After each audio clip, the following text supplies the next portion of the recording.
#1 Iron Age Booty Daddy.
Ladies and gentlemen, welcome back to Iron Age Nights.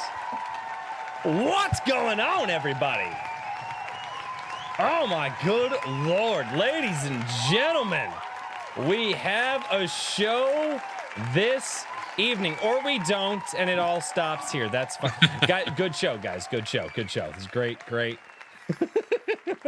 Ladies and gentlemen, what is going on? We have a hell of a show this evening. I'm very excited for a guest that I definitely don't have to introduce, but I'm still going to have to introduce. Good luck. Good luck. Ladies and gentlemen, welcome back to Iron Age Nights, episode 60. We did not think that we were going to get this far in the Iron Age Nights, but I am very, very glad that we did. So, without any further ado, guys, I am going to do my best. There are too many people in the chat right now to do the normal thing where I go and I say hello to all of you. And the chat is moving way too fast. I will not be able to scroll. Eric, maybe you can give me some pointers on how to manage that. It's like, your numbers seem a bit higher than only a bit. A little bit. It's okay. One day I will achieve non-scrub status. But not tonight. Not tonight, no. It is not this day. Oh shit, no, I'm supposed to say that in a heroic moment, not a anyway. But ladies and gentlemen, I see all of you in the chat. I have seen all of you in the chat for hours, and I want to say thank you to everybody who is there. We are also live on Rumble. So if Rumble is more your speed, you're more than welcome to go over there and chat to us as well. This is going to be a really, really good show. I don't know how much time Eric has tonight. I doubt he's going to hang out with us for the 3 to 4 hours that the show can go. I go as long as I can, man. As long as I'm getting over this sickness, so whenever I feel like I'm gonna pass out, that's when I go. Oh, dude, I get it, man. Dude, my alarms go off at 3:30 every morning. So like there are some days like I'm just like, all right, power through. It's fine. It's fine. So, dude, awesome. Holy shit. And there's members dropping right now, and I'm not sure how I'm going to keep up with all this. This is going to be ridiculous. Usually, guys, if you are new here to the chat, usually what we do is we will have a conversation with our guest until it goes off the rails. And then we'll start reading super chats somewhere around that point. The earliest it's ever gone off the rails was 9 minutes. And that was your executive assistant, Eric. Yeah. I don't put that past her at all. That sounds about right. I love her to death, but that sounds about right. So, All right, guys, everybody in the chat, guys, I see you. You guys are dropping chats. We will get to the super chats, mods. I know you guys are down there. Just remind everybody, we will get to the super chats. Also, just so everybody knows, part of this show, Richard and I will be watching the chat. If you guys have an interesting question for Eric and we happen to see it as fast as the chat is going, we will do our best to catch that and save it so that way we can ask him before we get over. But we've got a lot of ground to cover tonight because just because Eric July is on the show, ladies and gentlemen, doesn't mean that we're going to change how we do the show. So without any further ado, I am going to do the thing that I do every week, and I'm going to introduce you to my fantastic co-hosts. We have a guy who might actually sleep less than Eric July. He is working on 2 different magazines. He's working on getting the fulfillment, everything done for Anvil magazine number 3, and working on Anvil magazine number 4 while still running his website. Ladies and gentlemen, we got King Richard. Man, how has your week been? A little. And producing music. Yeah, we've also got First Strike with Jake Calta, JVP, AC Pritchard, who I see in the chat. I saw JV super chat, Evely Music, Chill Kid. It's been a fantastic experience with that. That's coming together. We pretty much Iron Age music, ladies and gentlemen. Yes, Iron Age music. Like we're covering all. It's going to be a showcase. So of their stuff, it's all pretty rock oriented, whether it be a little bit more metal or more kind of synth. But we've got a lot of awesome tracks on there. The other thing that's been in progress, issue number 3 is getting close to being wrapped. But for the people who did the Forge Master, I got the blacksmith stamp in, which that's backwards, obviously, but that's what it would look like. There you go. And now that's a piece of steel. I've been having trouble actually. I don't have the anvil here yet, but I've been having trouble with it stamping the magazines. And it bounces, so I get like 2 strikes almost right over one another. But there's ways to fix that. I'm gonna get on it. But so I'll it's an actual hammer. Stamping your magazines? Yeah, that's for the top tier reward. Yeah, and this is like a blacksmith stamp, so it can stamp steel or whatever else. That's freaking cool. Yeah, and it will be it's a real anvil, like real blacksmith hammer, everything else. So I'm leaning in towards the anvil memery there. But yeah, it's finally get you a 5-pound sledge. I can't. I have a 2-pound, and then I have like a 12-pound, and I'm like, okay, this is the 12-pound. Don't do the 12-pound. I tried it. I tried it just gently, and that's when it like bounced. I got like 4. Dude, I split wood with a freaking 12. All right.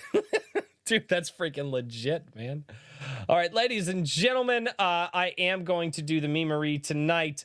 For those of you out there who are working on writing your own stories, or you want to write your own stories, but you're not a good storyteller, and so you abuse that story and you lock it in the closet in the back of your mind and you starve it forever. You need somebody to help you to bring that scared story out and put it on the page. This is going to be the guy who's going to help you bring that really scared story, because you locked it in a closet in your mind, onto the page, and he's going to care for that story and he's going to help you write it. I don't know.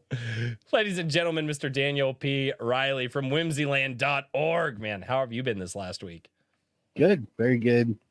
I am cruising along on multiple projects as usual, and really happy with everything that's been going on around the comic book. I just put out an update today with another sneak peek at another page. This one I think everybody's going to really like. It talks a little bit more about the characters and what they're going through and what the story represents as far as they're concerned. So it was nice. It was fun to write. There you go. There you go. Daniel, do me a favor. Check your audio input for me for a second, because something weird's going on with the audio. So just check your audio input for me. Again, for the 4th time. And ladies and gentlemen, a guy that I don't think I have to introduce, because most of you found my channel because of this guy. Eric, man, how have you been this last week outside of dying from like the Black Death or whatever? Yeah, I don't know what the hell it is, but on the serious note, I've been good.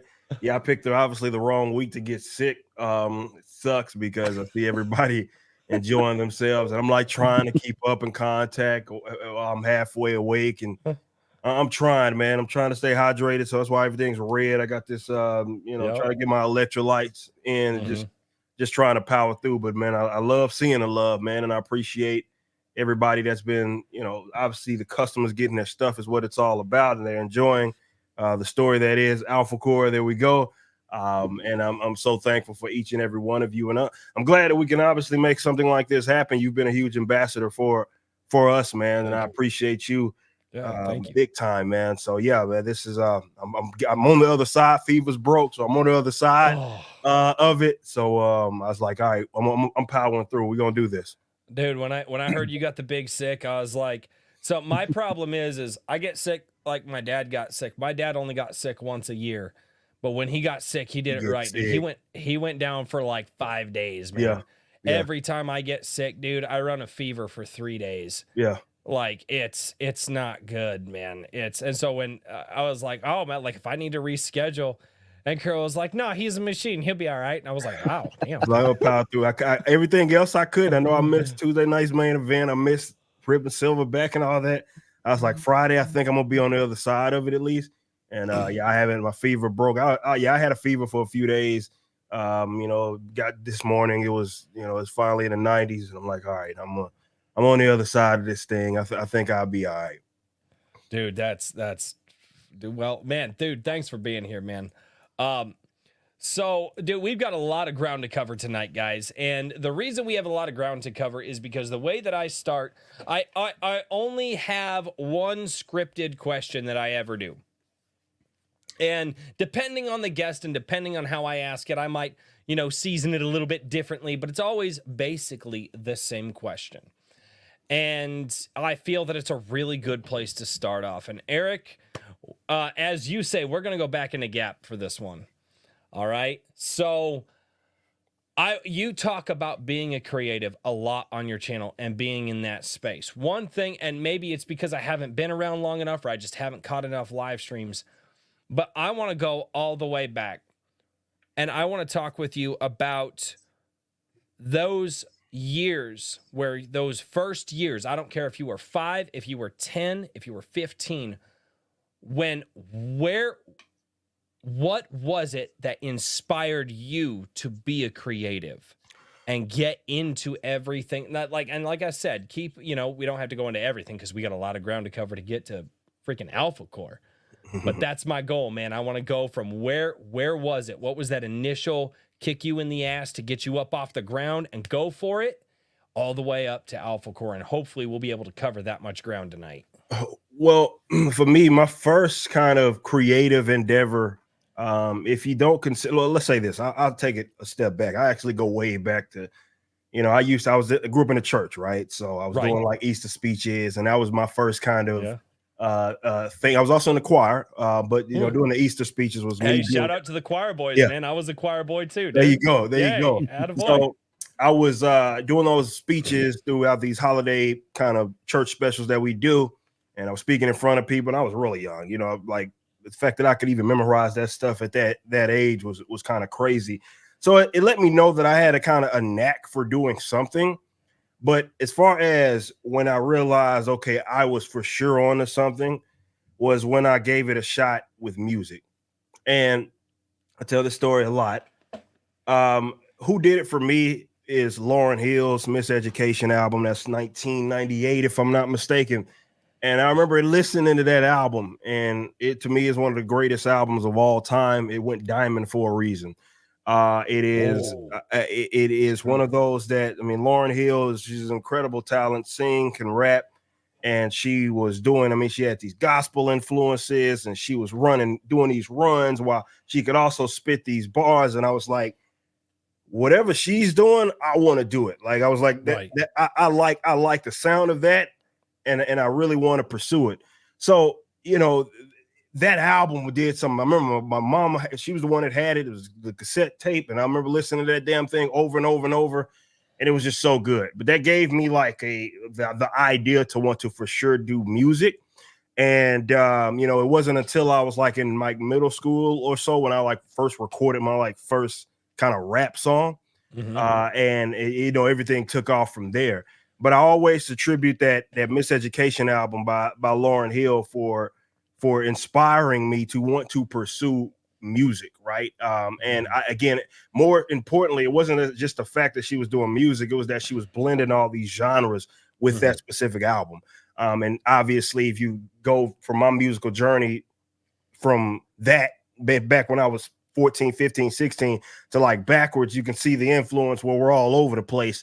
And a lot of that is, again, it started with just listening to that Miseducation album over and over and over, and understanding and learning that there's room for that. You know, there's room for mixing up genres. You don't have to kind of trap yourself in a box. And I did that actually early on in my musical career. It wasn't until I got to college when I started doing the metal stuff, right? Even though I was a fan of it. So wait, what box did you trap yourself in? Well, I trapped myself in a box of just doing hip hop, right? And that was, you know, considering the environment. I grew up in South Dallas. I'm from Oak Cliff, Texas, man. And wasn't nobody trying to hear no freaking, even though arguably the greatest guitarist of all time is from Oak Cliff, and that's Stevie Ray Vaughan. But you know, it wasn't a whole lot. Let me say, demographics have changed since he's been doing his thing. By the way, just because that's why I like talking music, man. But it's right here, man. I didn't make it as far as you did, but it ain't never left. There you go. So, you know, Stevie Ray Vaughan, obviously, he's a massive fan. He's from my hometown. And, you know, but it's still, just considering where I was at, I was boxed into just doing kind of hip hop stuff, did a little R&B stuff, hip hop stuff. But once I got out to college, that's when I was, you know, I kind of kicked the doors down. I said, you know, I'm going to do whatever the hell I want to do. And I'm going to start screaming on records if that's what I feel like doing. And it worked out. You know, it worked out. And, you know, Far From God's took off, and Backwards after that. And, you know, being in this position is a blessing because I get to just wake up and kind of create whatever it is that I want. You know, we got the comic stuff, we got the music stuff. Backwards is sitting on a full 2 albums worth of music, and we're about to start re-releasing stuff. And it's just an exciting time for me, but it was certainly a journey. It was a trek, nonetheless. Dude, that's nuts, man. And like, I will say this: I saw somebody put out a tweet, and it was hilarious because I saw somebody put out a tweet, and they were like, "Hey, what's your favorite music?" And you answered, you're like, "What's your favorite band?" And you were like, Sum 41. And I was like, wait, what the fuck, dude? Do you have any fucking idea how much Sum 41? Like, the first song I learned how to play on guitar was Fat Lip. Fat Lip, oh yeah, dude, oh yeah. That was the first song like I learned. Like, it was like, okay, I understand some power chords, and like my buddy, he was a year ahead of me, or a couple years ahead of me, and really good. And he was like, all right, so he taught me Fat Lip, man. But that was really cool. And like, and obviously knowing, like, so yeah, I think you're a little younger than I am, actually. And so thinking about like that music at that time. Oh yeah. And like, and growing up around all of that. Holy shit, Kikoman. Sorry. If you guys can't see the Rumble chat right now, Kikoman, fuck.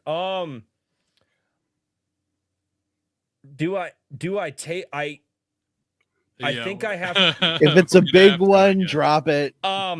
Eric, I'm sorry, man. I gotta table this. This is a super chat from Kikoman over on the Rumble side. Kikoman for $500. Right. Holy fuck, dude. That's fucking wild. That's Kikoman for you. That, yeah. Holy fuck, dude. Sorry, like I we've had a couple of big ones. I might cover the other big one that we got too, but Kikoman, because like I said, I try to save the chats so we can keep the conversation rolling. But that one, yeah. He says, "Show me, show you, Kikoman. Hail ADWC crowd. Hail Eric. Show Eric some inspiration with the Kikoman song." Oh fuck, I do. All right, I will play the Kikoman song. Eric, you are not allowed to leave until I play the Kikoman song. Right. Kikoman too believes that roads can be privatized. Woo! Who would win, Kikoman or Isom? We'll Holy shit. have to wait until the Kiko beam is demonstrate. Yeah. it, and Yeah, that's get an we'll have official to- opinion. Holy Yeah, shit, Kiko. Let Eric see it, and then he can decide.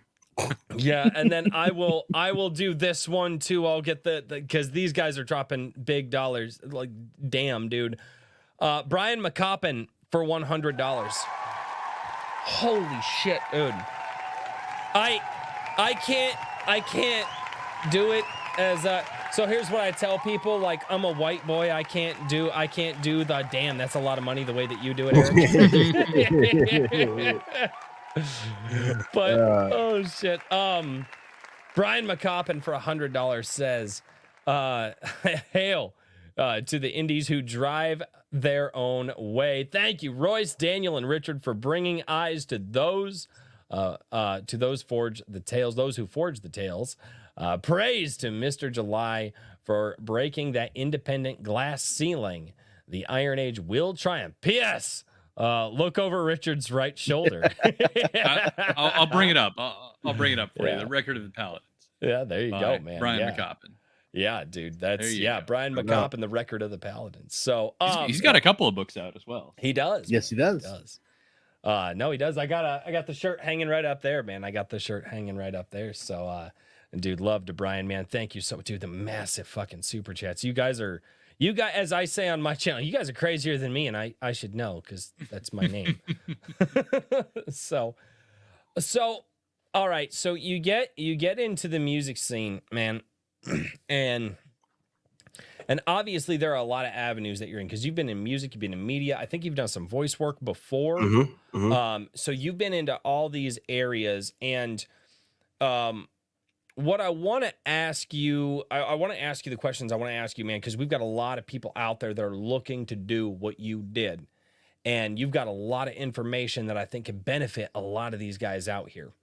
And so you start getting into the music scene, and what was it? Because you've always said you wanted to do it different. Now, that was my failure, is I didn't see the do it different, right? That was my failure when I was doing it, man. Not only that, I was trying to be a husband and a father at the time, and those two worlds just can't, maybe they can mix. I don't know. Maybe you teach me something tonight.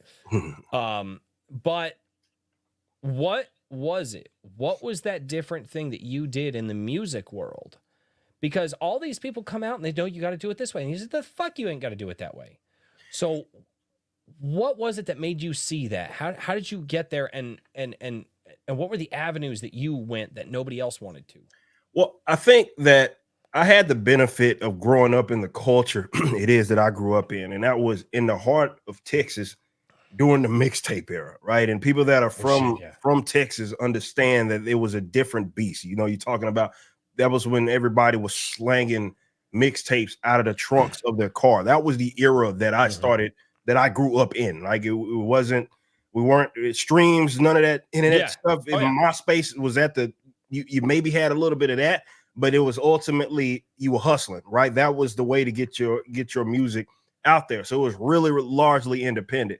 My first tape that I put out, I was going school to school. I remember this so vividly, selling them junts at the trunk of my Cutlass. You know, like that was Cutlass at the trunk of my Cutlass. Oldsmobile Cutlass, man. That I was selling that junk at the trunk of my Cutlass. And that was it was just a certain culture around. It's hard to explain. You had to really be around that.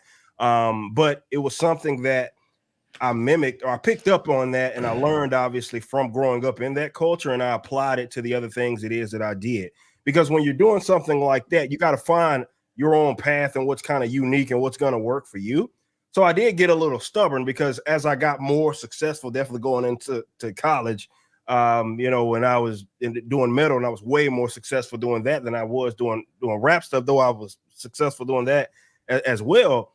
It was a bunch of people always trying to tell me this was the way that folks did it. And I was like, no, like if I can't make that make sense, I don't care just because everybody else makes it make sense. And most folks can't even explain why they do it. It's more it's just what they deem as the industry standard.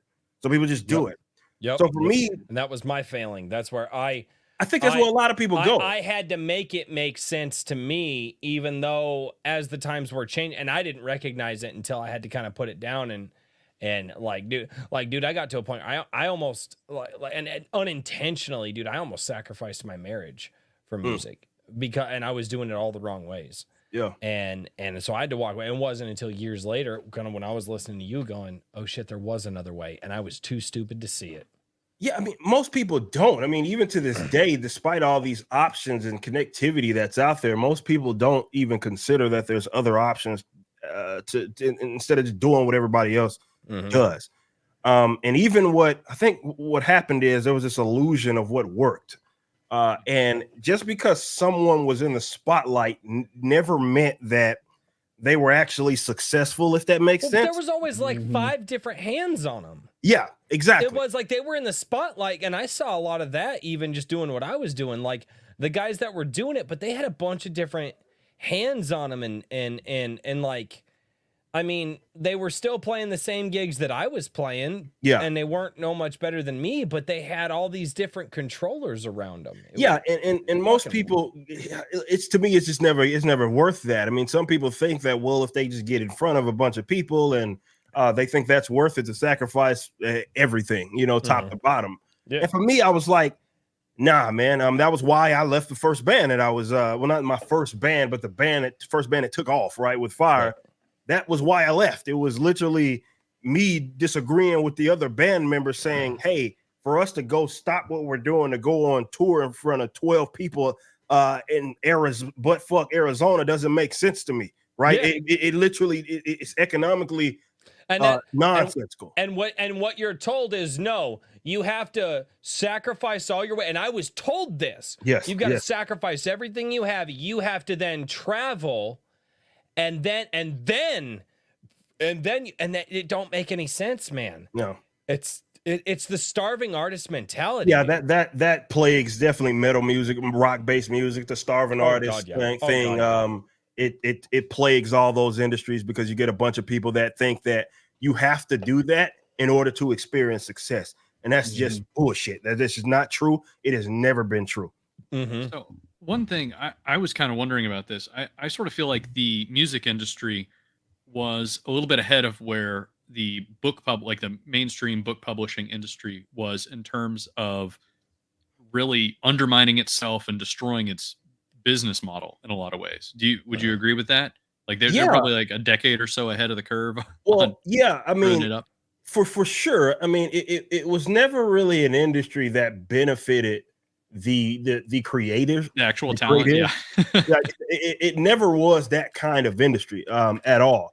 But I think it was more visible for people because they saw even some of the biggest stars, right, have go for end up either being broke, right? And we see this all the time. Go watch a documentary on your favorite band or your favorite artist, right? These guys went triple platinum 5 times and somehow they ain't got no money. That doesn't make sense. That shouldn't make sense to anybody, but that's the industry. That's what happened. So the only thing that I did was say, as I was coming up, was say, hey, if I can't make this make sense, I'm just not gonna. I don't care that everybody's doing it. I don't care what you're offering me.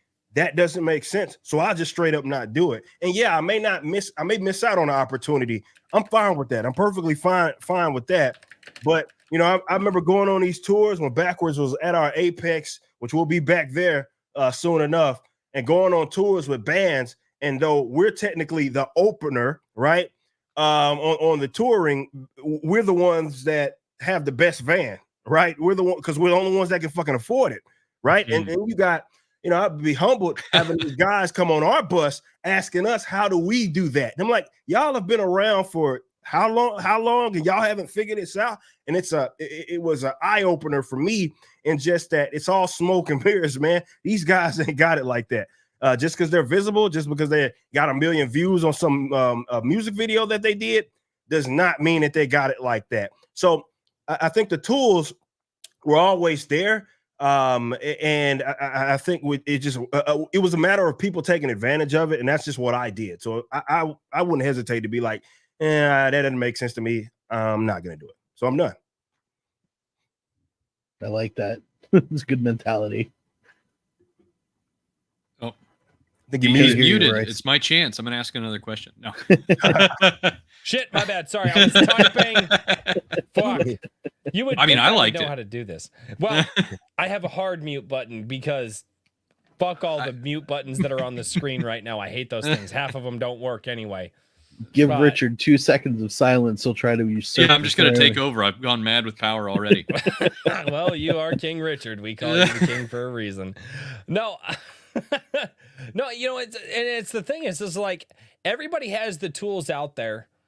It's just a lot of people aren't using them right. Like, so I work in the construction world, right?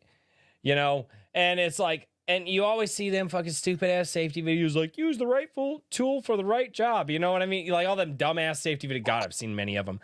But it's like, well, what's this? You know, you see all those videos, and the guy's like, well, that's a hammer, and he's holding up a fucking screwdriver. And it's like, okay, to a certain extent that works, but like once you grow beyond a certain point, like you gotta use maybe use those tools in different areas. And it really sounds like that's kind of your mindset. And I want to dive into that because there has to have been something, because I obviously didn't see it, and a lot of people out there didn't see it. A lot of people in the chat might see it. How do you see those tools and you go, they're not being used in the right spot? And how do you use them in the right spot? Well, it's just everything is it comes back to reason, man. It's just assessing what is presented to you and making the absolute most of it, not the noise. Because one thing that I've learned, and especially in the music industry, is that so many people will prop up a certain methodology, and it's people going through the motions. It's not necessarily what works, and it doesn't even work half the time. It may reach a certain conclusion, but it's very inefficient. Right. It's not productive. It's just the way that people do things. Mm-hmm. And for me, and I think if anybody can take from me and myself or what I've done, it's very difficult to make people see the reason in something when you're doing something that's unorthodox to the standard, right? You can remember when I launched the Rippaverse and how many people would talk me off the ledge of even housing it on my own website. I remember that, dude. Bingo. Why you aren't using Indiegogo? Mm-hmm. Why aren't you using Kickstarter, right? Yep. I remember that. Because a lot of people just simply aren't going to understand it. They're not until you do it. Mm-hmm. So you have to cut out that noise and stop trying to, there can be people that may have even seen a little bit of success. Mm-hmm. But as you're assessing what all you have available to you, I'm looking at it like this with the Rippaverse, like, hey, I got this amount of money that I've saved up, right? I believe that I have a demand. I've spent the better part of 18 years, man, building up an audience, doing multitude of different things, right? So I feel like it's best if I grab a team around me and I create this thing, right, known as the Rippaverse. And I surround myself with professionals. I take it as serious as I realistically can. It's not going to be perfect, but that goes without saying. And then the Rippaverse happened, and obviously it was all this success. And I'm glad that now you have people that are saying, okay, yeah, I can maybe house my own thing on my own website. I'm like, yeah, you can. Just because everybody else doesn't do it doesn't mean that you shouldn't. You know, it's and I'm not saying that my model per se makes sense for every single individual. What I'm saying is that I analyzed what did make sense, and I did it, even though it may have went against the grain, just a little bit or maybe a lot, depending on your perspective. So you have to have a little bit of stubbornness and a little bit of hard-headedness, because not everybody's going to understand what it is that you do until you execute it. And even then, hell, you see people all day try to delegitimize our efforts, and we on our $3 million campaign, right? So they're never going to stop. But the proof is in the pudding, right? The receipts are the receipts. That can't be taken away from you. So you got to do what makes sense, and don't hesitate to sit down. Recognize your deficiencies, right? Recognize where your shortcomings are. Try to fill those gaps and provide, try to build some sort of plan that you can execute that absolutely makes sense. But do not go into any venture, especially in business. Do not go into any venture just saying, hey, well, I saw so-and-so do it, and therefore I'm just going to fucking do it. that's not a recipe for success, because that doesn't mean that it's going to work for you.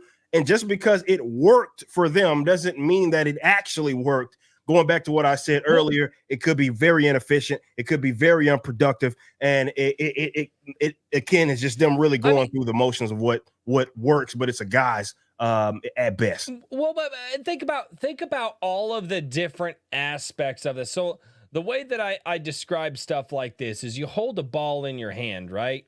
Now, two people, if you got a sphere sitting in front of you, now two people, we could smush our faces as close together as possible. Neither one of us are going to see that exact same angle on that ball, right? And all of us are going to see different angles on that ball. Now, our goal should be to kind of move around that ball and see as many angles as we can. That being said, a lot of people are in different situations, in different positions. And those who are most successful recognize, the best angle that they can get into in the position that they're in to see the fucking ball. Yeah. Right? And I think that a lot of people, and that's one of those things that, again, I didn't recognize it when I was younger. I didn't see a lot of that when I was younger. Here's the problem. I knew that information. I didn't know how to execute that information. And those are two totally different things. But that's the thing, man. The ball is in front of you, but guess what? Just because that guy saw the ball from this angle, you're in a different place. Mm-hmm. You're not going to see the ball from that same angle, which means you're going to have to bob and weave in a different way.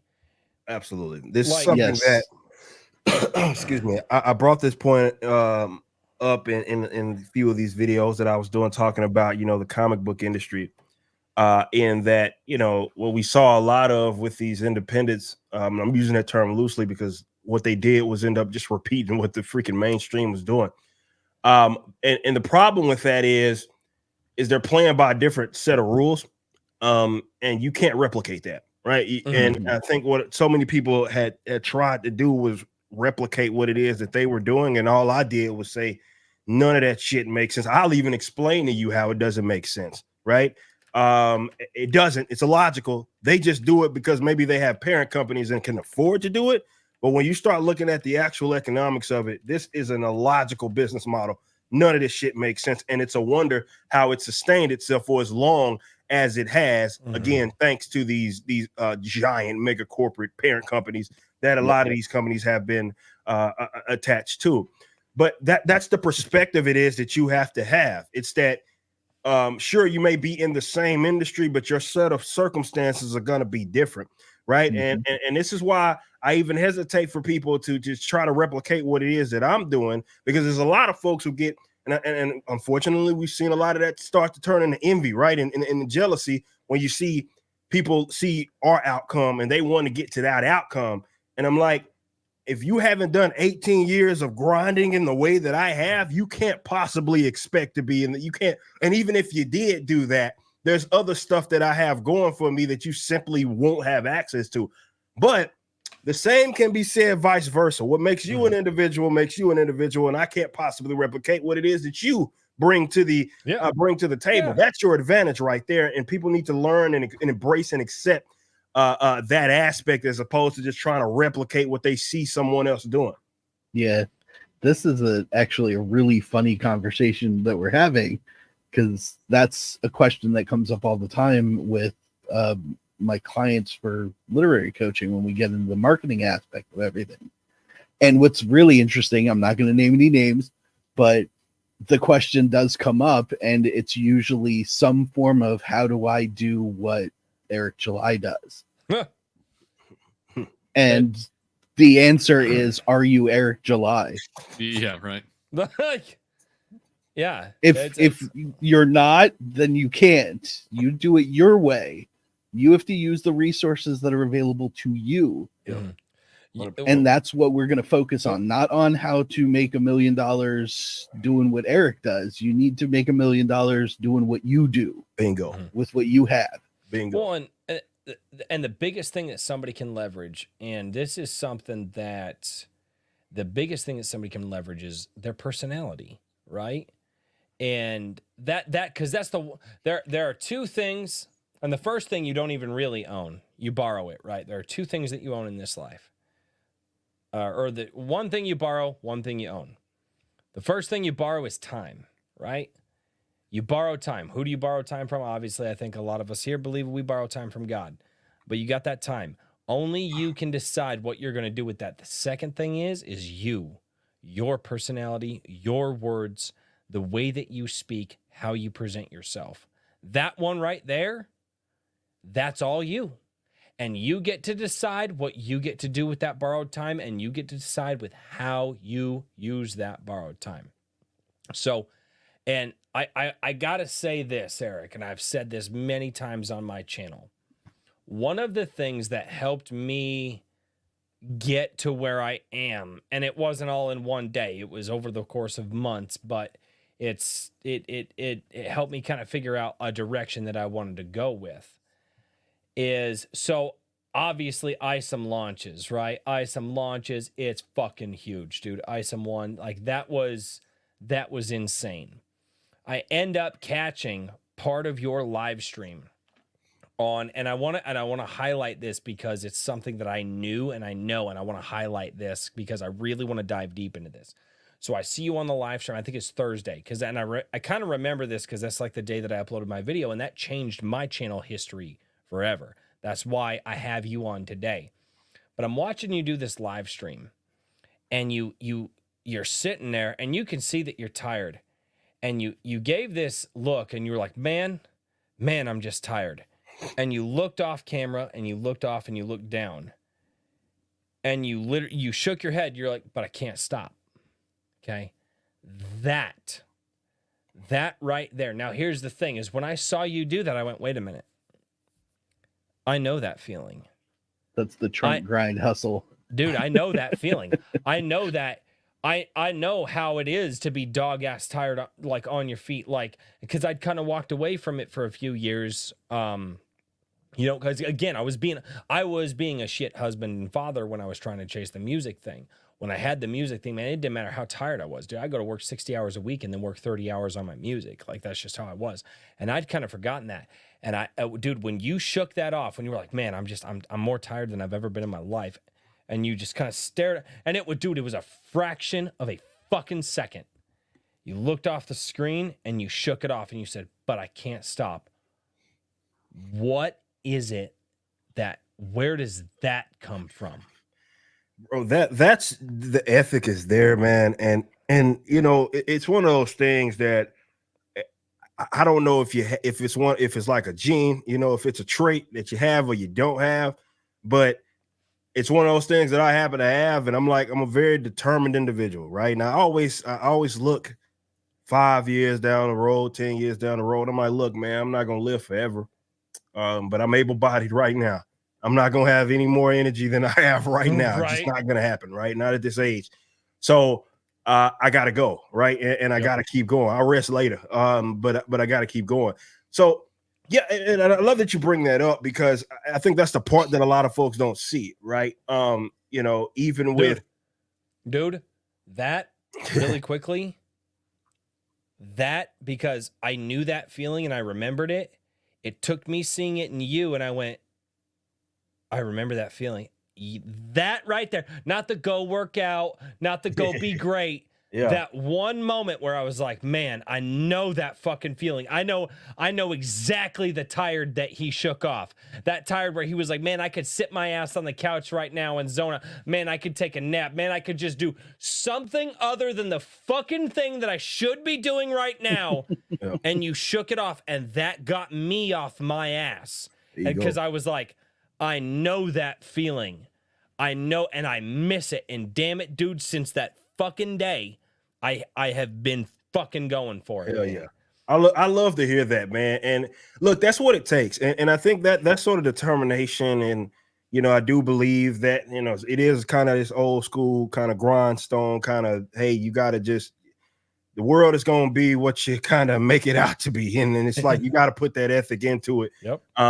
In order to go be great. I genuinely believe that. I know that we're kind of moving in this real sort of socialistic fucking world where people don't like work, and they think, if they look at it as if everything needs to be some sort of finesse, right? And they try to work the fucking least. I don't believe in that, and I've never believed in that. So for me, you know, again, I do have aspirations. I have very big ones, right? And I know I can't get there unless I'm doing what it is that I'm doing. So, and that's the part that just a lot of folks just don't see. They look at that outcome. They didn't see the 18 years of grind, but they also didn't see, even with the making of the Rippaverse, there's how many hours that I was working during like the peak of like ISOM 1, where I went from thinking, hell, if I made $100,000, I'd be okay, to making $1 million in 30 hours. My whole business changed, right? So, you know, I was a fast pivot. Like it was so quick, man. And I'm like, oh, I gotta fucking bring more people on. I gotta do this, I gotta do that. And I was working, you know, and my employees can speak to this. Like I was working nonstop. Like it was. I've had them on the show. Yeah, man. They like, we talked to them about that. Yeah, We talked to them about that. Like, so where were you? What happens when this happened? And they were like, yeah, basically we went from part-time to full-time. Like now. To like that. Basically it overnight, it's like, hey, you all have full-time jobs. Let's get it, you know. And but you know, to that point though, I don't expect anything of people that work for me that I wouldn't personally do, which is why during those days I was the first damn one at the warehouse and the last one to leave. And I was packing orders and I was doing all of that good stuff. You know, if you remember doing ISOM 1, I was hardly ever streaming. I only did it like once a week. And I wasn't doing that many videos at times that I couldn't fucking watch. Thank you very much. Yeah, my bad on that. I have a day job, dude. My bad on that. I get you're building a company, but come the fuck on, man. Get like 5 It's all about Royce Central. You know, pop in a stream when I can't, get right back to work. But that was my life, and that's my life now. You know what I mean? Like hell, a sickness had to put me out, and even still, I'm down in the bed with my laptop, like sending emails. I'm doing all kinds of stuff because I'm ready to get back. I'm ready to get back to work, man. It's just it's a constant grind. But to me, in order for someone to be that successful, I feel like that's the sort of input that you gotta be putting in, man. And not everybody's willing to do that, but they want the outcome, and they get aggravated if they don't get it. And I'm like, bro, life is a grind, man, and it's not gonna come to you. Not all the.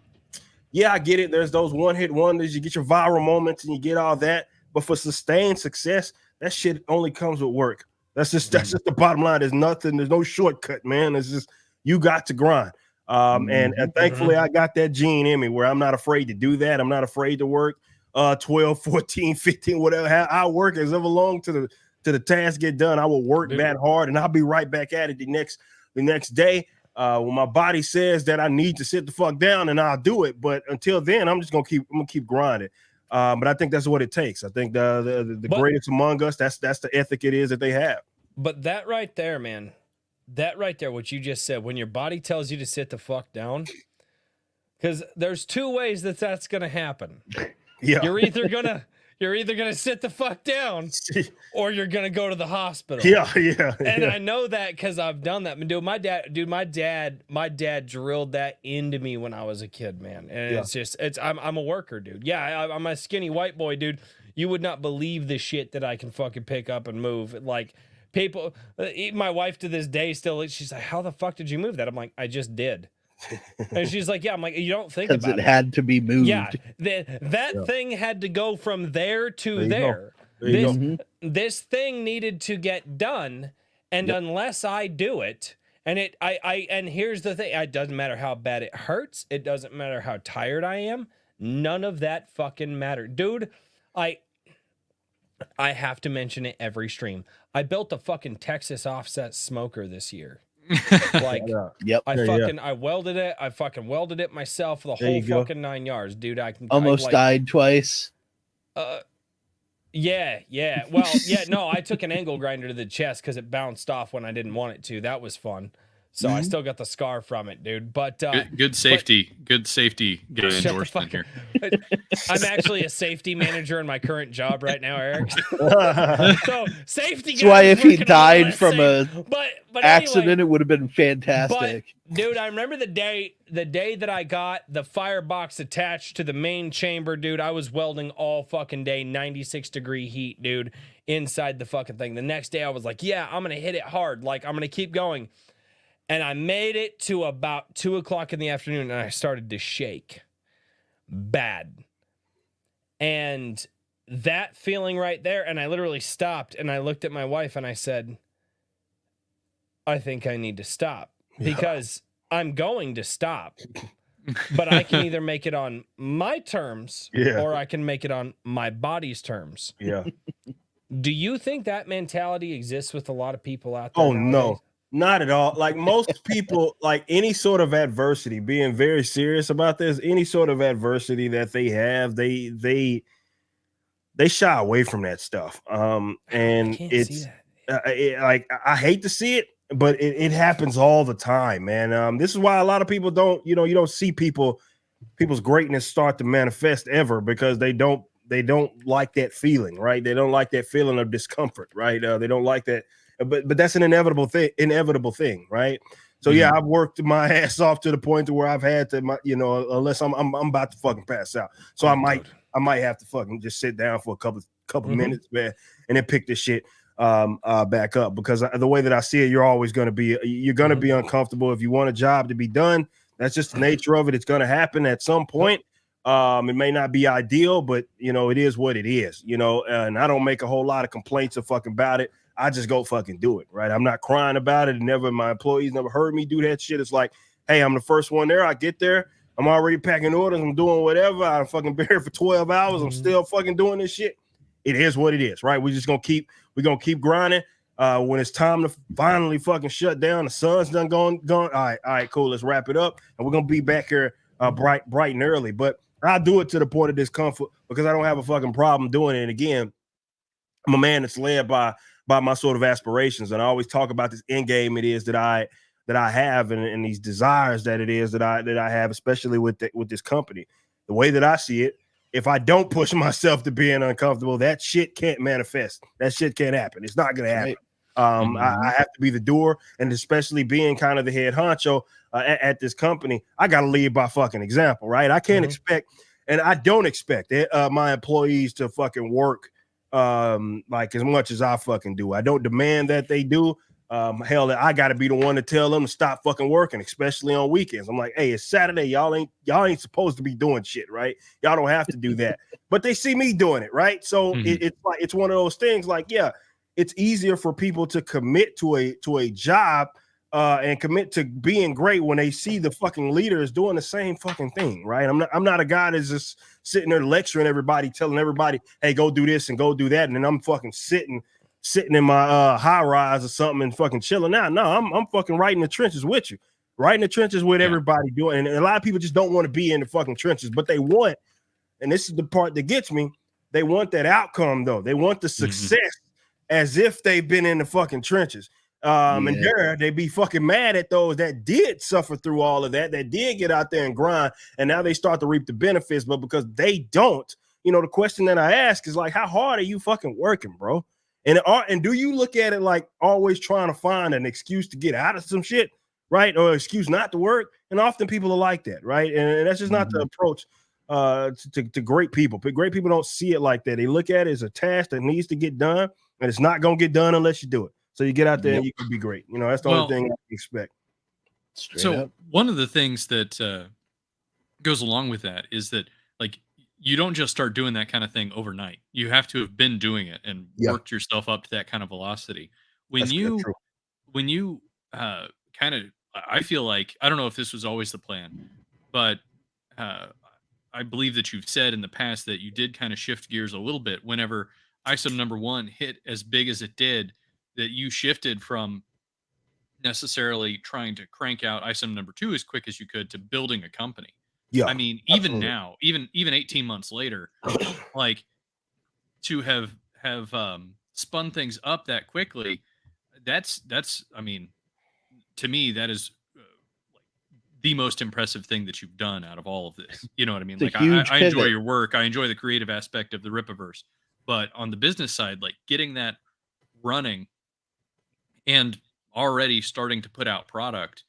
Uh, I mean, what were I know you had some challenges with like the warehouse, but like Oh what yeah. were was that a struggle to shift gears like that, or was that Oh, something that you had already had a lot of background in, so that it was well, not too I mean, painful? yeah, I had background and certainly pivoting like that, but Yeah.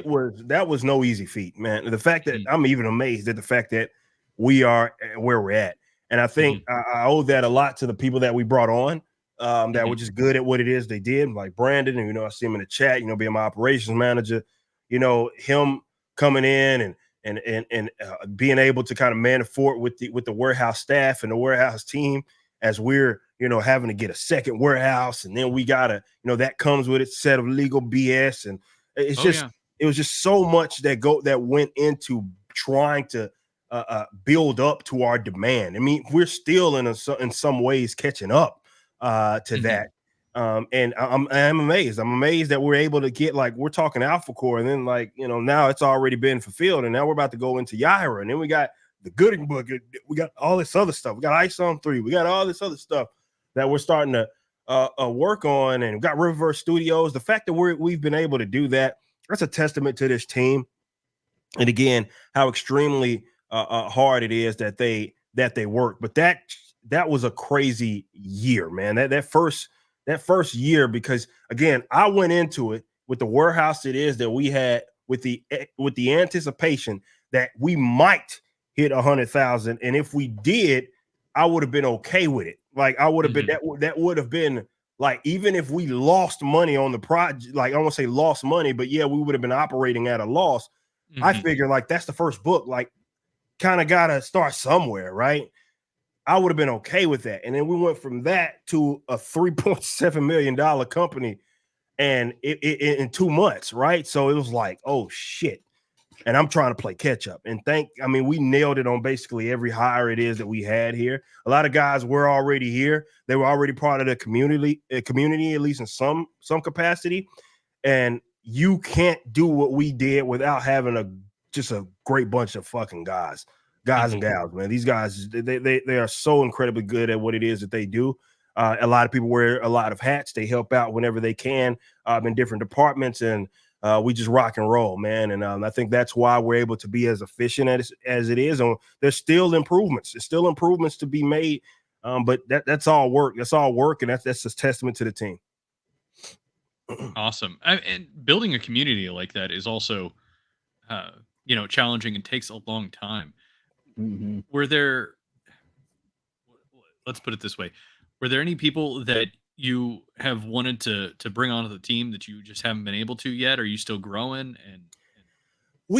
I feel, well, creatively, maybe. There's always artists that you aspire to, Oh yeah, maybe yeah. work with. But on, like, the back, I mean, not really. I mean, definitely with us just not bringing in the Saskas officially, as well as Kanan White. Like, Mhm. I feel like we got everybody here that we need, as far as that, if we grow more, we keep pumping out these $1 million campaigns, we're going to get more warehouse staff and stuff like Yeah. that. But as far as everything else, I think we did a decent job of identifying the people it is that we could justify full-time positions with, and we brought them on. We pitched them the ideas, they took it, and I think definitely with this last round, places where we really needed help, definitely with Kanan, with where he's, I mean, I couldn't tell you. It's only been a fucking week, man. This man has elevated this company so fucking much, from a creative standpoint. I can't wait for you guys to start to see, kind of from an art standpoint, how him being an art director just assists us so much in his eye, and even the fact that he's a teacher with these guys. Holy shit, man. It's just changing so much of the company. But there's going to be several growth opportunities if we keep on this trajectory, Mhm. and it's going to grow. And maybe there are some people that I keep my eyes out on, but definitely initially, I think we got everybody here definitely that was part of the community that I could say I really wanted them on my team. And I'm thankful that a lot of them took the positions. That's awesome, because having a team like that is really what allows you to scale and keep moving, keep growing and growing. That's critical. And it's, those kinds of hires are hard to make in a vacuum. So building that community first, I think is just one of the many little pieces of success. It's like you said, you can't tell somebody how to do it because they're not you. You know what I mean? Yeah. But Yeah. there's all these little things that people can work at. And that's one of those things that a lot of people don't focus on, is the community building. Oh yeah. A lot of people don't realize you've been on YouTube since like 2006 or something like that. I was 16 years old when I made my first YouTube video. So yeah. So you've been there, dude. You've been there for a while, and a lot of people, it's and then you get a lot of hate, and I don't give. I'm gonna be honest with you, dude. I don't give two fucks about going in the hate tonight, because that's not. Yeah, that's not my channel. Like that's just not like. Sometimes I do a video that's but what a lot of people don't realize is that you're not an overnight success. Not at all. Right? You laid a lot of brick before you got to where you are, and I think a lot of people get scared when you're like, guys, you might have to put 10 years into this before you hit where you can live on it, right? Yeah. It's like, and I don't think a lot of people are ready to do that, man. I mean, I'm a construction worker, dude. And I ended up as an inspector in the natural gas field very young, right? But I put 5 years of busting my ass and destroying my knees and my fucking hips by the time I was 23 years old. And dude, I still wake up with aches and pains, man. And I haven't been in the ditches in a while.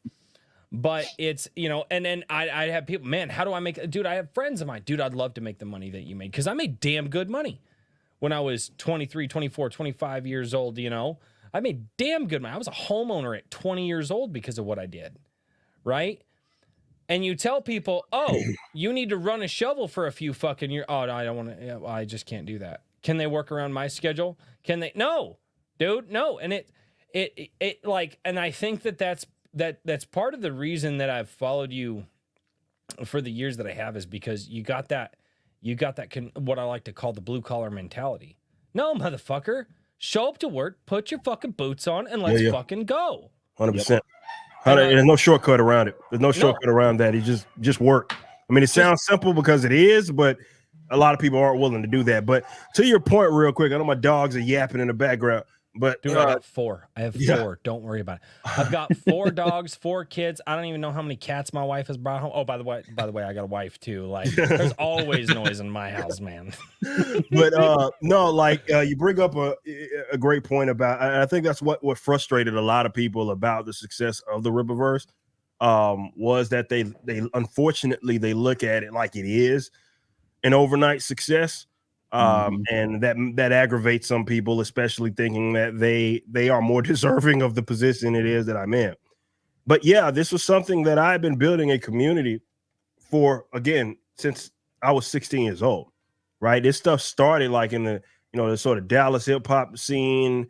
And I leveraged that community, started my YouTube, leveraged that, started doing like vocal covers and stuff, leveraged that community to do this. And one thing turned into another. And one thing I always did was deliver on my product. Whenever I put something out, I'd say, hey, it's going to come out. I put the thing out. It was something that people wanted, that they actually wanted. And I was able to thrive off of that. And I built that. I built that rapport with my audience over the years. So that's why they rock with me, right? That's why they were going to trust me to deliver, which we did when I said, hey, now I'm launching my own comic book company. That's the importance of not only just building a community, but building a community that rocks with you for you, right? Because if people that follow me, definitely back in high school, like that was a different animal, man. Like it was some different stuff. But the thing was, like I said, I was always me. Like I wasn't trying to be someone else. I was Eric July through and through. Whatever I was going through during that time, that was just what it was that I was. So people were rocking with me for me and my given interest, right? And that's important. That's important. If you're going to be in a position like this, to be able to especially thrive as an independent, you can't sleep on the aspect of community. There's no replacement for that. That's something that you're going to have to build, and it may take a while. So you can't look at something like the Rippaverse as overnight success. Nah, bro, I was on YouTube before a lot of y'all's favorite YouTubers, man. I was on here doing my thing. YouTube was a different animal back then, man. It was before people could get paid, you know, all that stuff. It was a completely different animal back when I was posting stuff. So you need to be prepared. The whole internet was a different animal back then. Memes were different. Memes weren't even technically a thing. It was just a different. Dude, we all joke about Internet 1.0, dude. I've seen some shit on Internet 1.0, man. It's the wild, wild west. Dude, man, like I was young when I was exposed to Internet 1.0. Like, I mean, the shit that you could see and it was just there for God, dude. It was wild, man. It's fucking wild, man. So I was terrorizing chats that back then. Dude. Oh man, it was wild. It was wild. Wild animal.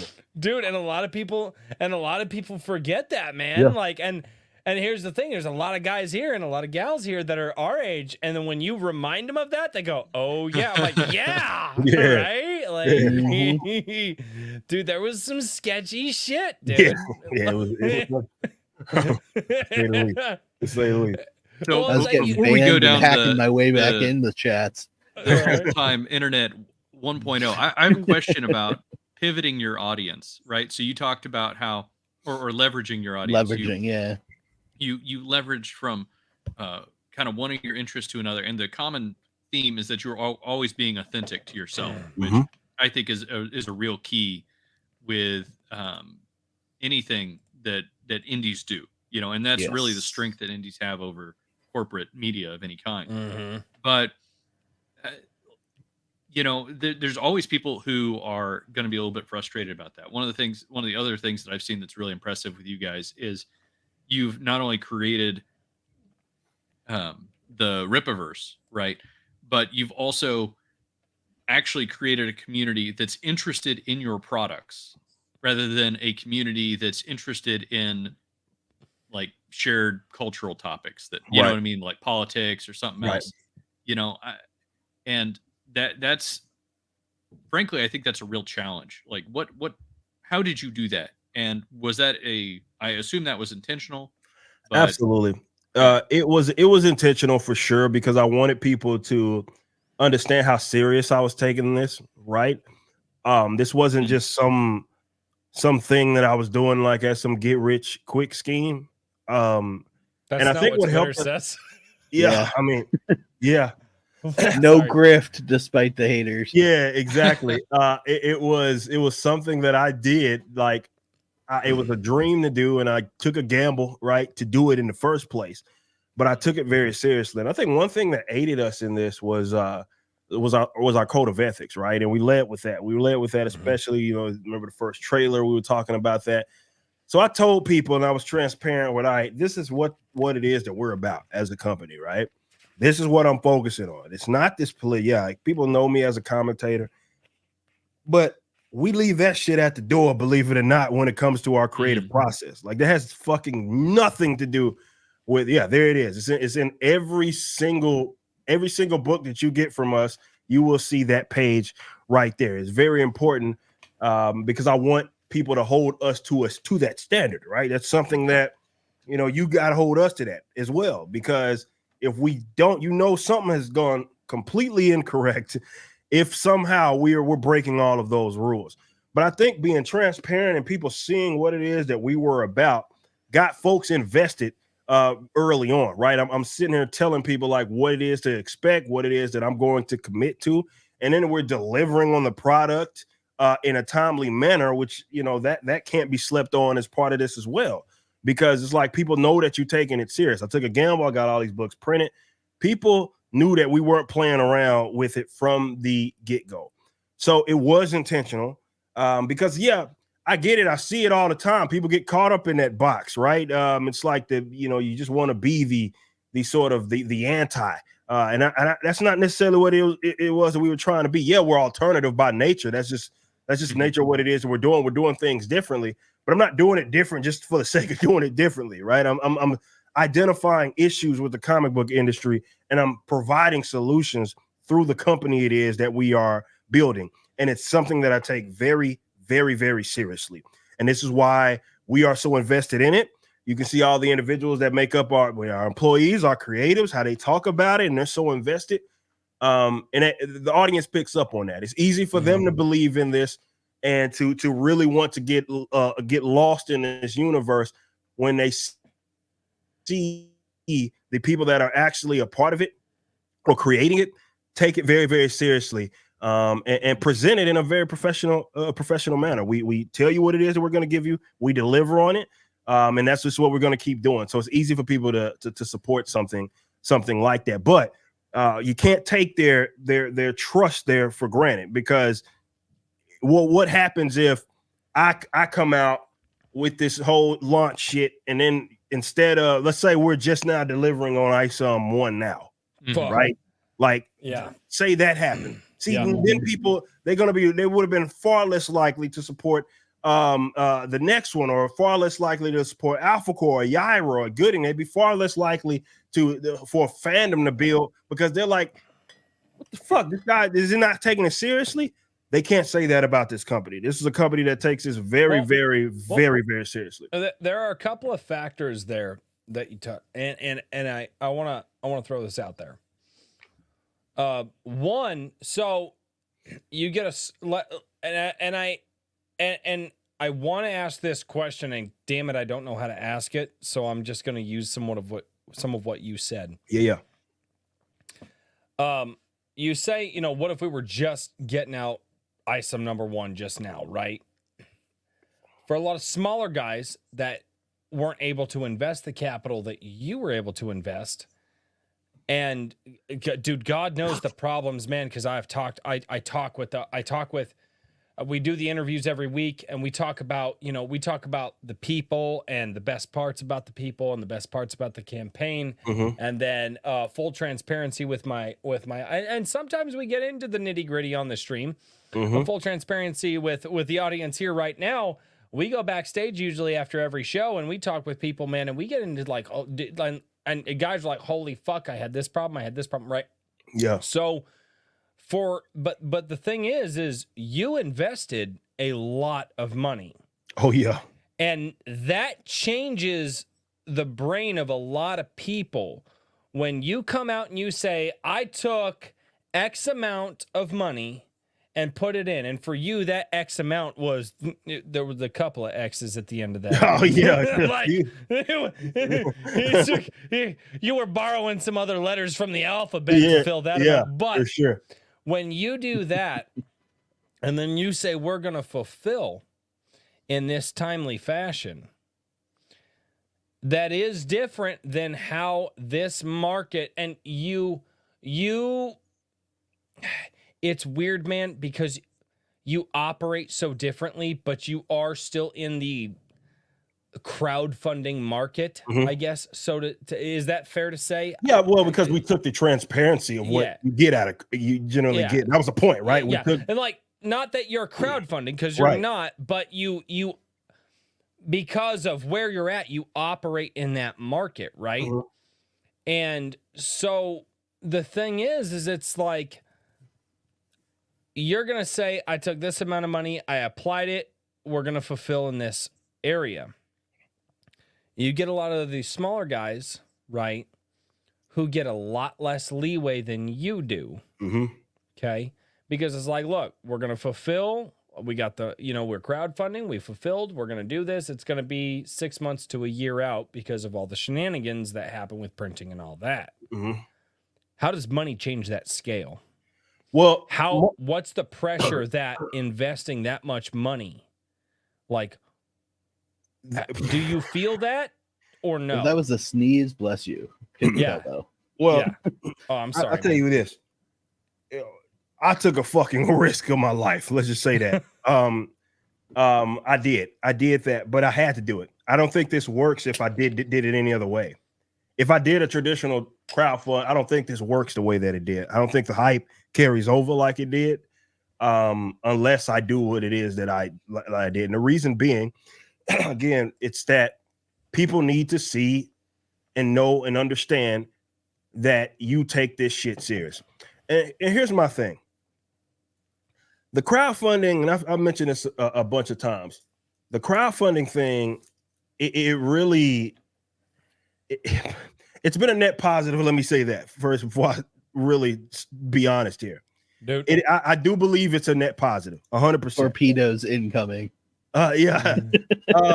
It has been a net positive. However, with that being said, it has soured a lot of people on independent stuff. Yes, it has. Because of the lack of delivery. We need to be honest with ourselves. And the fact that people want to talk around it, I don't think fixes the problem. I think we need to address that one issue. It was people even reluctant to support us because they didn't believe that we were going to be fulfilling when we said that we were, because they had been burned so many times before.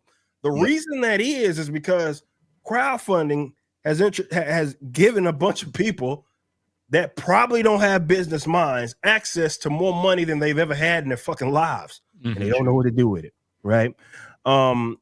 So there's a lack of discipline there for a lot of creatives. I mean, you see that with just commission work. Like sometimes, people that feel me on this, if you pay work for hire guys, sometimes you gotta make a couple of calls, right? Because it's like, hey, where's the pages, right? That's how creatives are. You know what I mean? That this is how they are. So it's a discipline issue, right? So while I do feel that not everybody has to take the risk that I took for sure, I will say if you are, let's say, a comic creative, the least you can do is be beyond the proof of concept aspect, especially for those that are like the writer and the artist. For those types, I don't think there's any excuse. I think you should be either near complete before, because what's the point? Like, you're the one doing all the work, right? That like you may have to pay a colorist or something like that.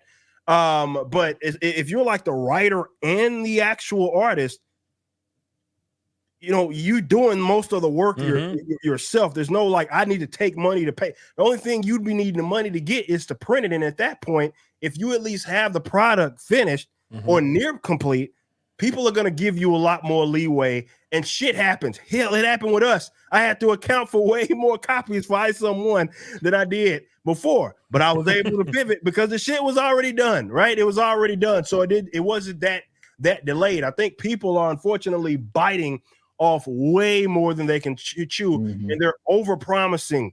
And that's the rule of a business. You don't do that. Yeah. Try to, you don't try to just promise folks the world and then you just can't deliver. So look, I get it. My volume is my volume. Not everybody's going to be able to repeat that. Not everybody has been successful in other business ventures and has $100,000, $200,000, $300,000 to invest in a company like I did and get everything done up front, paying your artists and the printing and all that stuff. But I do think there's a lot to be said for getting just beyond at least just a proof of concept. That's really a lot. That's why it's taking so long, because a lot of these guys ain't got past the proof of concept. They did a few fucking pages and said, fuck it, we're going to launch this damn campaign and it's going to come out when it comes out. But I think from a marketing standpoint, it's just killing their hype, because even if people like what it is they see, it has to start seeping in. It's just human behavior, man. They're like, I get books. I fucking forgot I backed them. Right now, I finally get them. I'm like, oh shit! Like, I finally got this damn book. But that because the hype got killed, right? And definitely, if you're trying to build something sustainable, you're killing yourself right there. The least you can do, let me say this: the easiest thing that you can do is not overpromise. And if you do that, you'll set yourself up for success. And that's something that it doesn't matter how small you are or how big you are. That's going to be universal. And I think that's something that you can take from it. That's what I did. Promise less than what you can give. Bingo. You have promise less than what you can give. Over deliver. Yes. Over deliver. Well, under promise. Yes. It's like Daniel's working on his thing right now. Dude, my whole book is done. It's done. I started It's the campaign done. after it was finished. There you go. Yeah, dude, Yep. and it like, And I'm it's- spending this time sorting out the distribution and the printing There you go. before the campaign ends. There you So go. I am ready to go. That was the whole reason I did that, spent all that money. And it says in the campaign, I just want to be able to hand this whole amount that I make off of this to my artist for the next one and get it done even faster. There you go. That's it. That's There all you I go. want. That's the recipe for success right there. And I'm curious about your opinion on this, but I've kind of wondered if some of the problems that have occurred in the indie space aren't a result of crowdfunding, not just because of delivery times, but also because there is and I've noticed this somewhat with my project with Anvil, is that if there's not a number that goes up, there's like almost a different customer, if you will, sometimes Yeah. that they're people who are enjoying the hype of crowdfunding more than actually enjoying the product, you know. And if there's not a number to go up, it's almost like they sort of identify with the project and they want to see that. I agree. It's very strange to me because my brain just doesn't work that way. But I think that there's but dude, you and I different attitude about it. You know, like what gives them enjoyment. It's almost like they get enjoyment from the campaign. Yeah, more I than think the some product people itself. like feeling like they're part fuck of the off. project. Hmm. And that's what you're talking about. Mhm. Some people just like to feel like they're involved in what's happening. But there's so many better ways to do that, I think. Well, anyway, tell us what Well, you no, think, Eric. Sorry. like, well, no, I agree with you there. Like, there's different because I mean, eventually we're gonna have to move. We can't possibly fucking keep doing these campaigns. Like, we're gonna have to move Mhm. away. We've said this publicly a million times. Like, at some point, we're going to move away from that format because it's not gonna make sense with us releasing as much as what we are. But to your point, I think there's other creative ways to do it. That's the one thing that the whole crowdfunding element kind of introduced. And I think that's also how the mainstream kind of it created, it almost incentivized that new way of, because you know people got burned with the mainstream Yep. too, right? Oh, So, absolutely. Yep. you know, so Yeah. people are feeling like, hey, I want to know who it is and I want to feel a part of, be a part of something, and not feel like I'm supporting something from someone that fucking hates me, right? Mhm. So I totally empathize with that, and I get it. And this is why we're already coming up with like a creative way to, okay, the things that people like from the campaign format, we can like at least have it around, but it's not gonna be the same way that it is, because it's just not gonna make sense. But yeah, I think that is the answer. People do like to feel a part of something, but considering how they've been burned by fucking Hollywood, I can't blame them. I can't blame them at all. This is what people Agreed. they're gravitating towards more personable people, people that like have some sort of personality amongst them, and they can resonate with them. It doesn't mean that they need to be agreeing with them on every fucking political topic. That's not what it is that I'm saying. It's just more of they want to know that they're not supporting someone that just wants their fucking money and that's it. You know what I mean? And they want to know if they're supporting someone that doesn't hate them, you know what I mean? Because they got burned by Hollywood a million times because of that. Funny that you mentioned that, Eric. Funny that you mentioned that because I always tell people when my guests come on this show, I tell my guests, my job is not to sell your fucking book. That's your job. My job is to show this audience here that I'm trying to build that they can send their money to somebody that they like or they don't like by giving the best interview that I can. There you go. And guess what? I have people, and we're all in the same place politically, but I get private messages sometimes and they go, I just didn't like that guy. Didn't care for him. And I get private messages that people are like, dude, that guy was great. Yeah. Like, that's the point of this fucking show. Yeah. Is to fucking introduce people to other people. So when you send off your hard-earned fucking dollars, because not everybody's in a spot where you're at, you know, where you've got a really good following and you're fairly well known, and you've been on Fox News and The Blaze and all that. Yeah. Dude, the first time that I saw that you were going on The Blaze, I was like, Wait, what the fuck? Yeah. My jaw bounced off the fucking floorboard of my truck. Like, are you shooting NyQuil over there? Yeah, shot at NyQuil. Oh shit. A Dayquil, yeah. Dayquil. Dayquil, Dude, yeah. shit, Eric's dying, guys. I think I gotta go to Super. Yeah. I was Yeah. like, I'm trying all to right, power he's through, either trying to power shooting medicine or he's shooting some shit that I don't want to know. No. We love you, you All right, giant here's fucking the old Q. Dayquil. Guys, Eric is shooting Dayquil. I think I got to move to Super Chats at this point because we got a lot of them. We've been scanning the chat to try to find some good questions for you too, just so we could get some of those in there, man. Eric, is there a point before I cut you off and go to Super Chats that you need to make? Oh no, man. Other than again, I appreciate everybody. Everybody's here been ambassadors for that. We are very much, as we've talked about here, community oriented like company, right? It goes as far as the community determines that it will. We have a very welcoming fandom, and all of you guys that go vouch for us, I appreciate the absolute fuck out of y'all, and I just want y'all to hear it from me personally. I see it all, man, and I appreciate the shit out of y'all. I appreciate all the customers, of course, in the chat, everybody that's shown love, whether it be ISOM 1, ISOM 2, or fucking Alpha Core, the upcoming Yaira. I don't care what it is. Somebody asked me, actually, it was today. Somebody was like, is it bad if I liked Alpha Core more than ISOM? I was like, why would that be bad?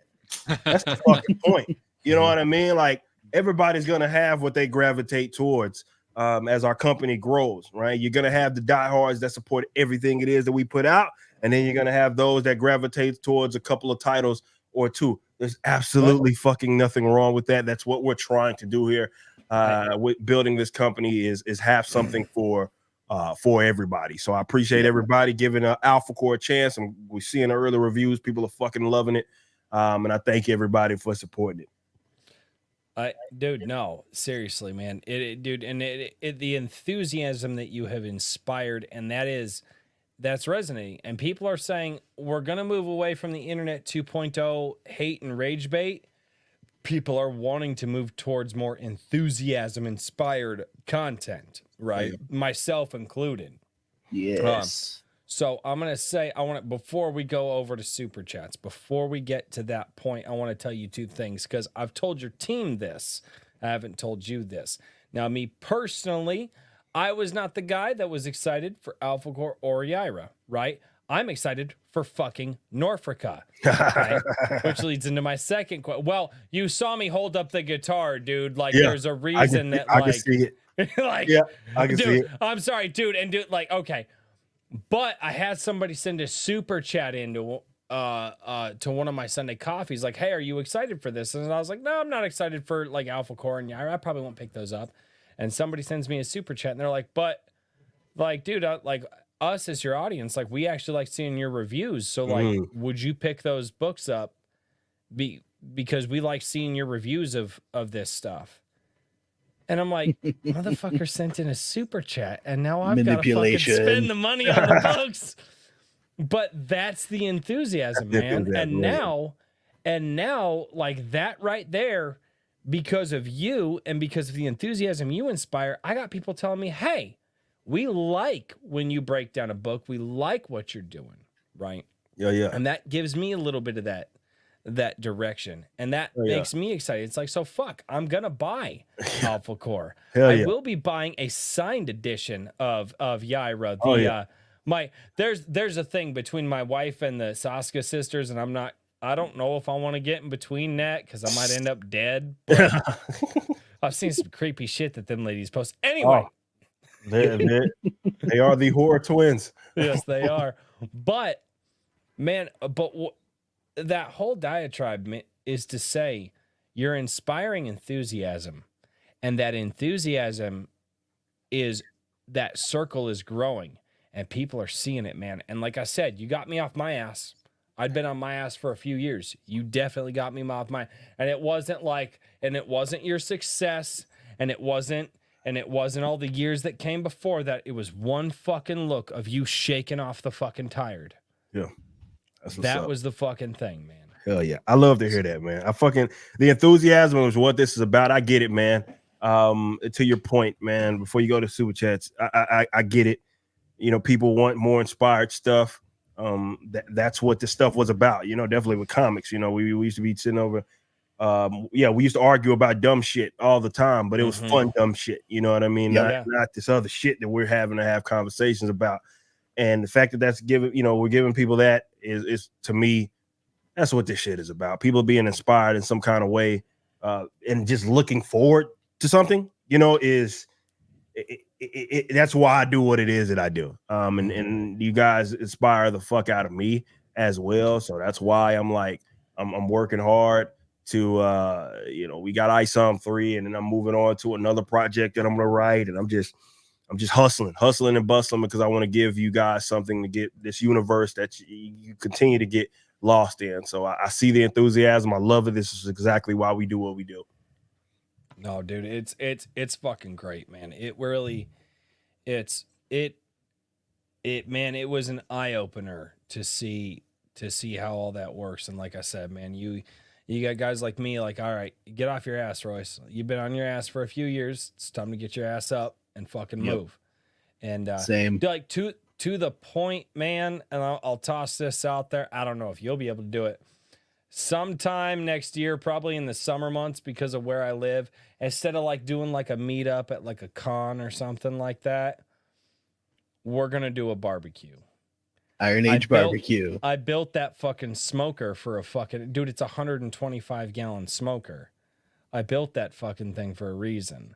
Okay. And I think like I got a lot of planning to do, man. But that's because of that is a large part because of the community that you got going. Because like, dude, you got a guy who wants to cook a bunch of fucking barbecue for a bunch of people to just bring them together and talk and be nerds again, man. Hell yeah. And I like barbecues because I'm a fucking redneck and people can get properly fucking drunk at a barbecue.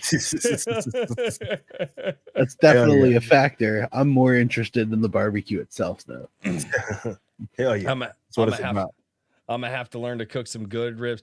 That's the problem, though, is like if I have some people come up from Texas and they try like my barbecue, like, whoa, fuck, I'll be a little. It's a lot on the line. I'll help you. It's fine.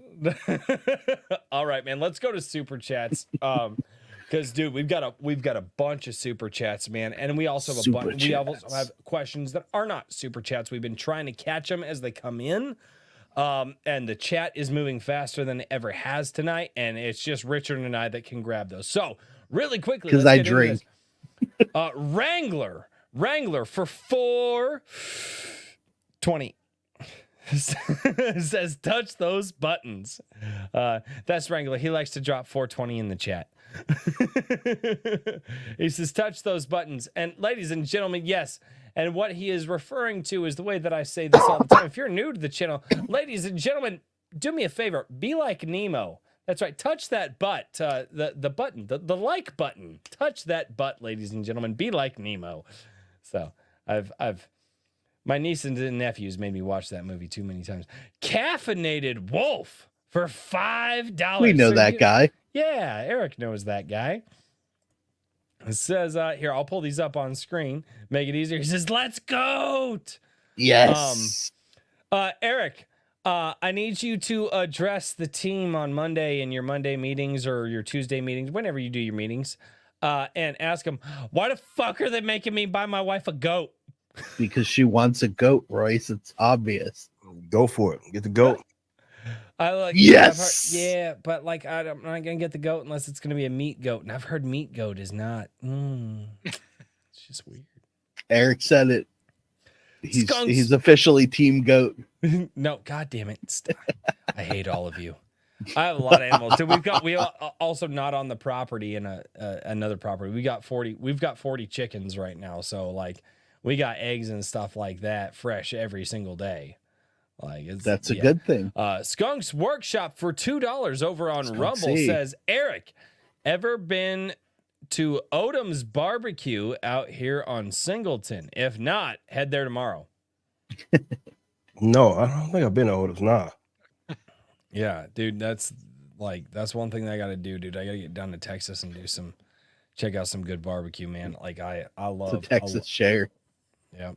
Wrangler gifted 5 a drink with crazy memberships a little earlier. Thank you so much, man. Thank you, dude.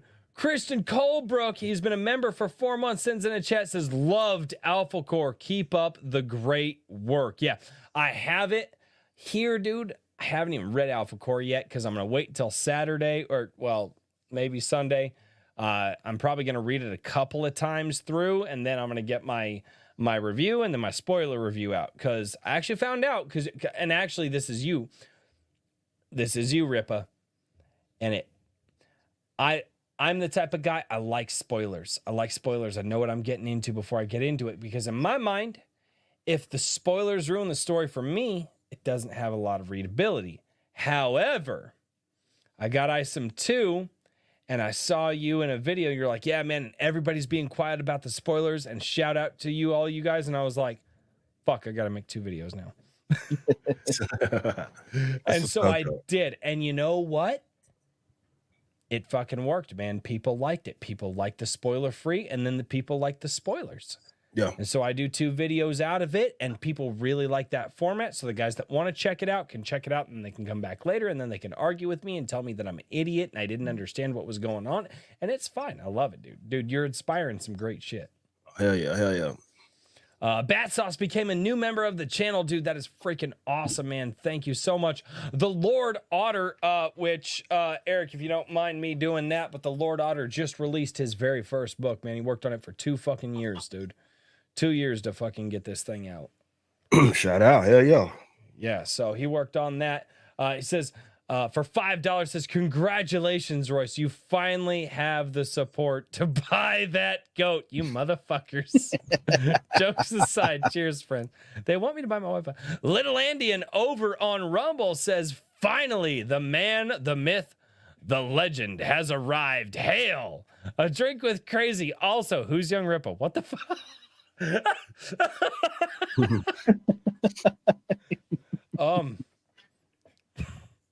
I'm not even gonna justify. Hey, I just saw John Della Rose popped out in the chat. Hail, John Della Rose.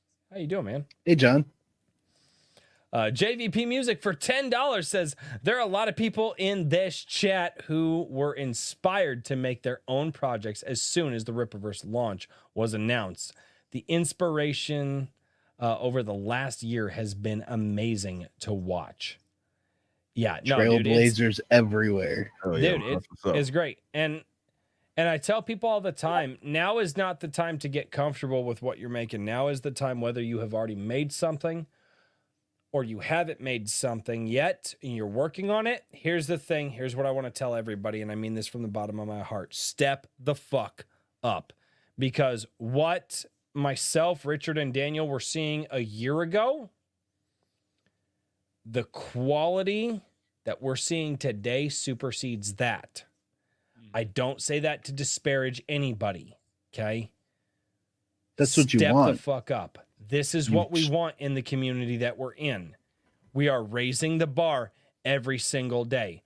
There will come a day that some people will realize that maybe they can't fucking keep up with that bar, but that's okay, because all of us here said we want good stories, we want good comics again, and that's what we're all here for. So just remember that, guys. Like, this inspiration, this is going to carry a lot of people, and we're going to see, dude, this next year, I think we're going to see some banger fucking shit that, like, that it's going to be nuts. Not just from Eric July, but from a lot of other people as well. The ultimate kahuna. For $2. I can't do this, dude. He's a really big Hawaiian man, and he does a woo from like deep inside his soul, like from the nuts of his soul, not even from his soul, but like from where his what nuts he says. Yeah, but for he does the woo, and then there's some other stuff in there. I some other stuff in there, huh? I can't, dude. I can't do it, man. I can't. It's not a. Oh yeah, he says Roy says gay, you motherfucker. Bat Sauce for $10 says, as the resident short bus veteran, I grant you guys a R pass for the night. Hail the Lore member for 6 months says, appreciate the channel. Royce does great work. Thank you so much, man. Where are those questions? Kikoman for $2 to show me, show you, Kikoman. Wrangler for $10 says, covering Eric boosted a drink with Crazy. A drink with Crazy uses that gross to boost us. Thank you, Eric, for blazing the trail. Your momentum has inspired many others to push on. He's not wrong. There's no Hell lie. yeah. No, you said it early on, man. Like, you guys I mean, dude, you put out books and now I do reviews of them and it boosts my channel and I use that and I turn around and I do that to try to boost other people, man. Like there's no lie. There you there, go. man. There you go. You pass it forward, man. That's one thing that, like, dude, and it's they're not wrong. I believed that I couldn't create a comic book and just should be a writer. But after watching all of this that has gone on, specifically with Eric and the Rippaverse, talking with people, getting to that point, I literally said to myself, I can do this because I've seen it done by others without having to go through like the traditional comic stuff. Because I used to work for a comic book store. I understand the stranglehold that Diamond had on distribution over the course of decades. So I fully believed that it was not possible for me to do something like this that I loved as a child, as a teenager, as a young adult, until seeing all of this happen. And then finally I went, I'm going to put myself forward to do that. And it's because of guys like Eric. So absolutely. Well, So, dude, and that's the thing, man, is it's like you said earlier, the tools were there, but people weren't using them in the right spots. And it takes a guy like you to be like, what the fuck are y'all doing? Don't use the tools like those guys. That's not the best way to use those tools. Use them this way. Right? yeah. Like we're about to see, like, I hope that you inspire 10 more Rippaverses. You know what I mean? Or 20 more, or however many that is. Because people get it. People realize that, Yeah, that's what I want. That's exactly what we want. I think you have, dude. I think you have. And I think you give it 5 years, dude, you're going to see not just the fruits of your labor in your own company, but you're going to start to see it elsewhere too, man. I don't know if you're already seeing it now, but yeah, I think, dude, there's some shit growing, man. That's for sure. Yeah, Tim Allen for $2. God bless Eric and the Iron Age. Absolutely, man. Shout out. Thank you, Mead Master. He's the Mead Master. Philip Barajas says, howdy, Eric. I noticed in the Rippaverse that no one aside from Avery has a superhero name. Will that always be the case for the Rippaverse? Thanks. I wouldn't say that. I wouldn't say that at all. Stay tuned. I'll say that much. Norfolk win. That's my only thing that I got. That's all I want. Actually, dude, I'm gonna be real with you. I like Norfolka and Bloodruth, like those two just meeting each other. I'm like, yeah, that's a thing. I see that. Yeah, I see that. I'm in for the good and goodness. Well, one seems mystical and one seems very magical. The two very different things. One more working on the deity plane, the other working more on the magical plane. Like, dude, Norfolka Bloodruth. Yeah. Like, that would be fantastic. Okay. Some people, Eric, I'm supposed to give you shit. Uh-oh. Okay. All right. Okay. I mean, it's not, and here's the thing is, I say it wrong too. But one of the guys is like, how would you say that name?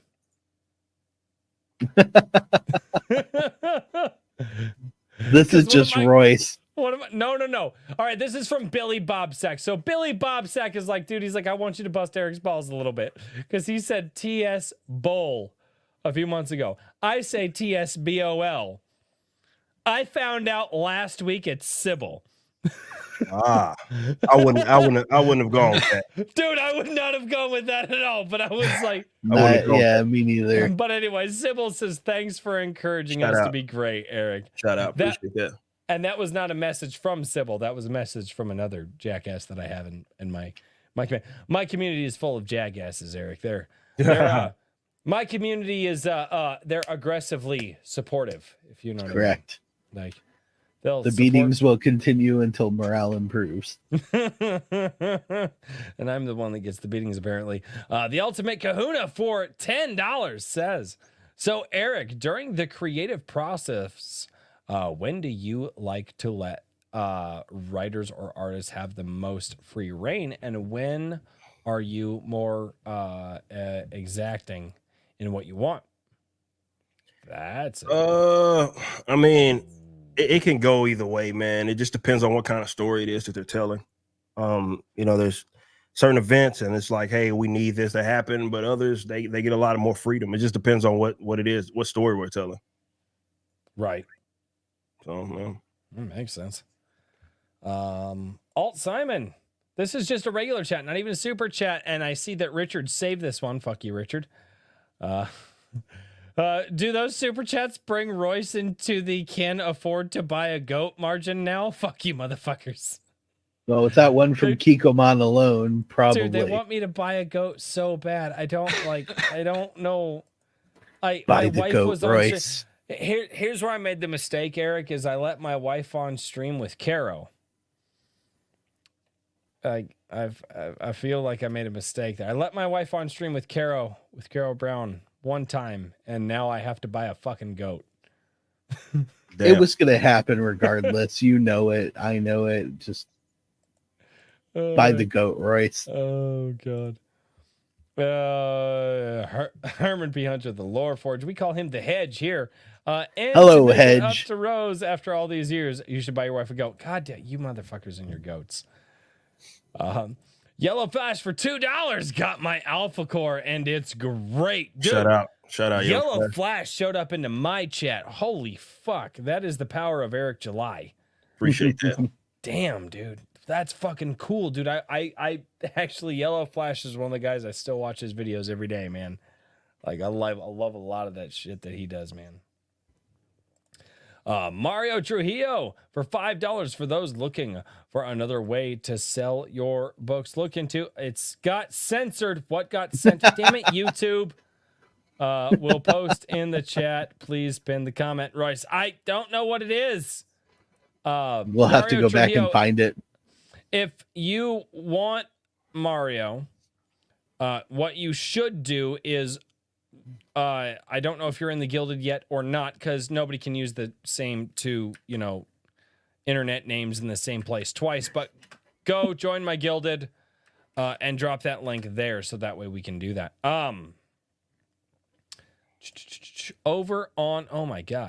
Over on Rumble, Skunk's Workshop for $2. God, I wish I could pull that up on StreamYard, but it won't let me. Remember the name Skunk's Workshop, y'all. This team will be full-blown multimedia studio one day. Remember this comment.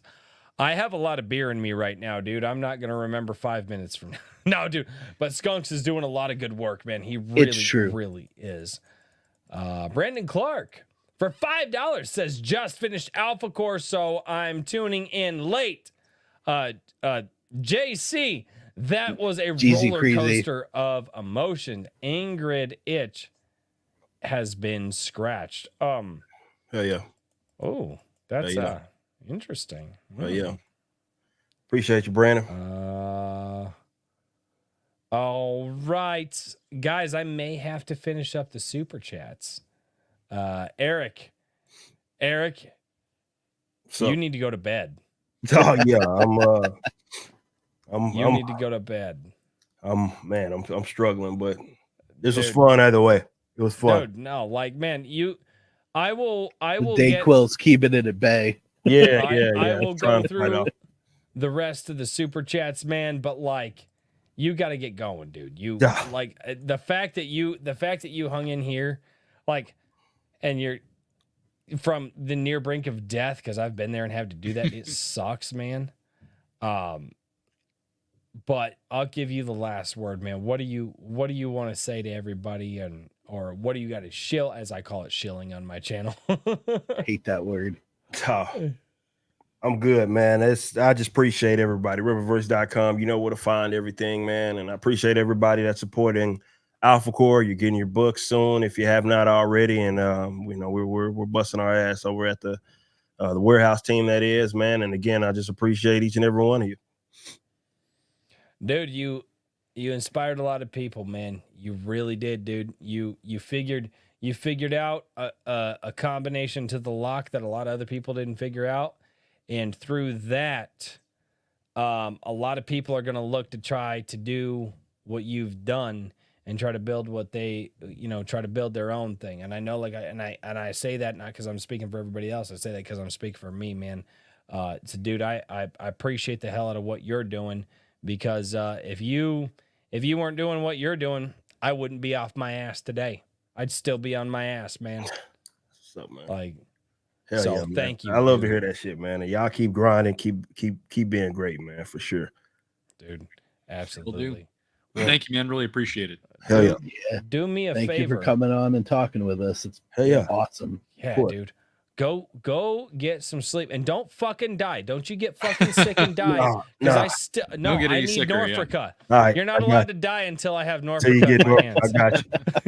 I got you. Okay, I got you. I promise, I got you. All right. Get some All right, rest. man. Feel All right, better, man. I appreciate y'all, man. Thank you. Dude, you've been fucking awesome, man. And I know the chat has loved this fucking interview, dude. And I got some answers that I haven't got before, so that's fucking awesome, man. Hell yeah, man. Awesome, Glad we dude. could do it. We'll do it again soon enough, man. Sounds like a plan. Hell yeah. Yeah, Yeah. no. Dude, that would be fucking great, man. No, That would be we will. awesome. We will. Count on it, man. All right. All right, man. Y'all take it easy, man. Peace out. Peace out, man. All right, guys. I apologize that I was not able to get to all of the super chats. But dude, Eric's got to go rest, man. That guy hung in much longer than he had any right to doing. Like, he needs to go rest. He needs to have a weekend that he can get some vitamin C, or something, dude. God, that was awesome, man. Like, He was coming down off the Dayquil. Dude. Dude, when you're shooting Dayquil on the fucking live stream, That's what's up. I was like, shit, dude. That was absolutely fucking insane. All right, guys. Epic level grind, right? Oh, Yep. dude, no, but like, he is the king of the grind, man, and that's what I'm trying to tell you. All right, let's get through some of these super chats here, and I apologize, guys, if these are for Eric. I am so sorry. But yeah, man, the guy's sick. What do you want me to do? Fucking keep him awake while he's sick? That makes you the assholes, not me. That's not me at all. Pass the blame. Red Hippo, I will always pass the blame. Red Hippo says, gonna have to watch the replay later, but I hope everyone has a good stream for $5. Thank you so much, dude. That is, no, we had a fucking great stream, man. I think it might be hypo. Ira Brownridge Jr. says, LA Knight is teaming with RKO tonight. Just saying, for $5. I have no idea what any of that means. Do you guys know what that means?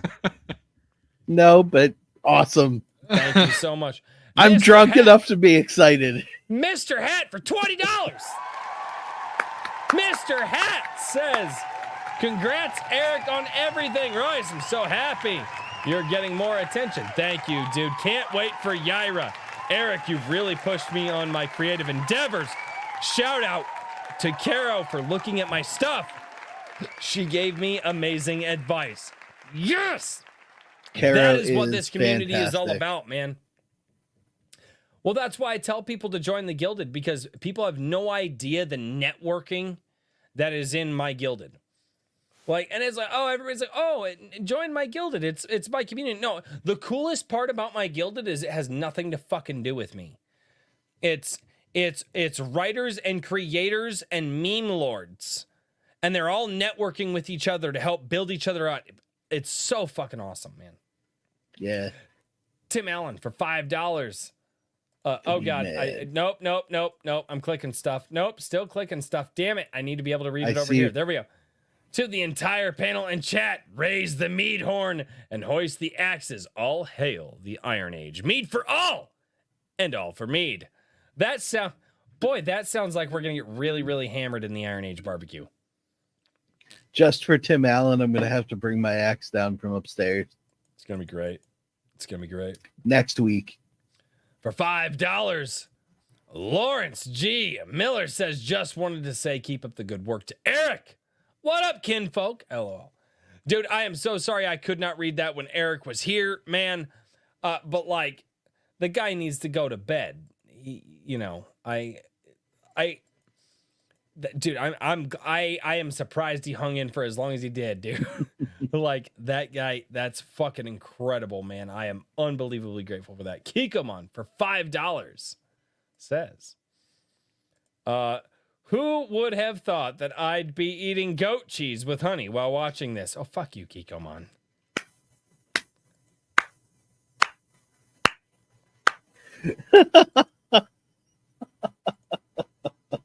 Y'all are a bunch of pricks, you know that? Y'all are a bunch of fucking pricks.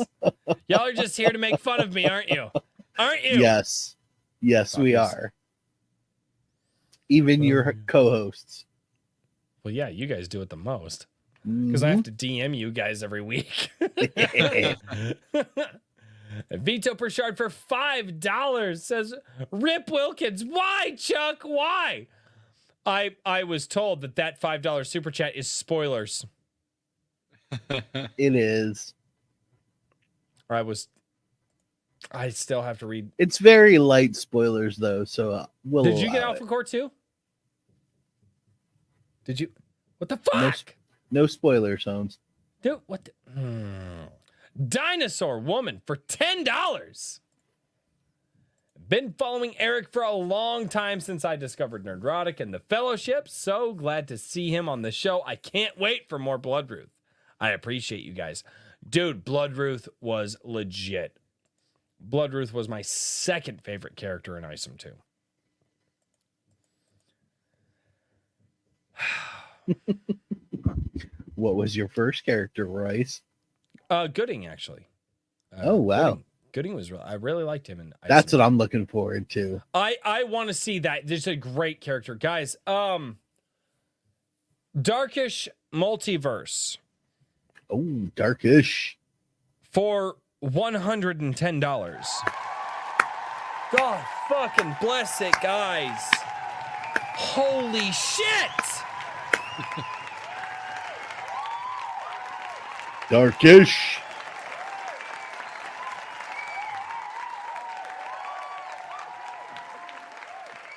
Fuck. Thank you. Happy holidays, guys. I just wanted to say I appreciate all you guys do. Hell, Royce and I became friends because the Rippaverse exists. That is a fucking fact. Royce, tell the kids that Jack said Merry Christmas. That I can do. For those of you who don't know, Darkish dressed up as the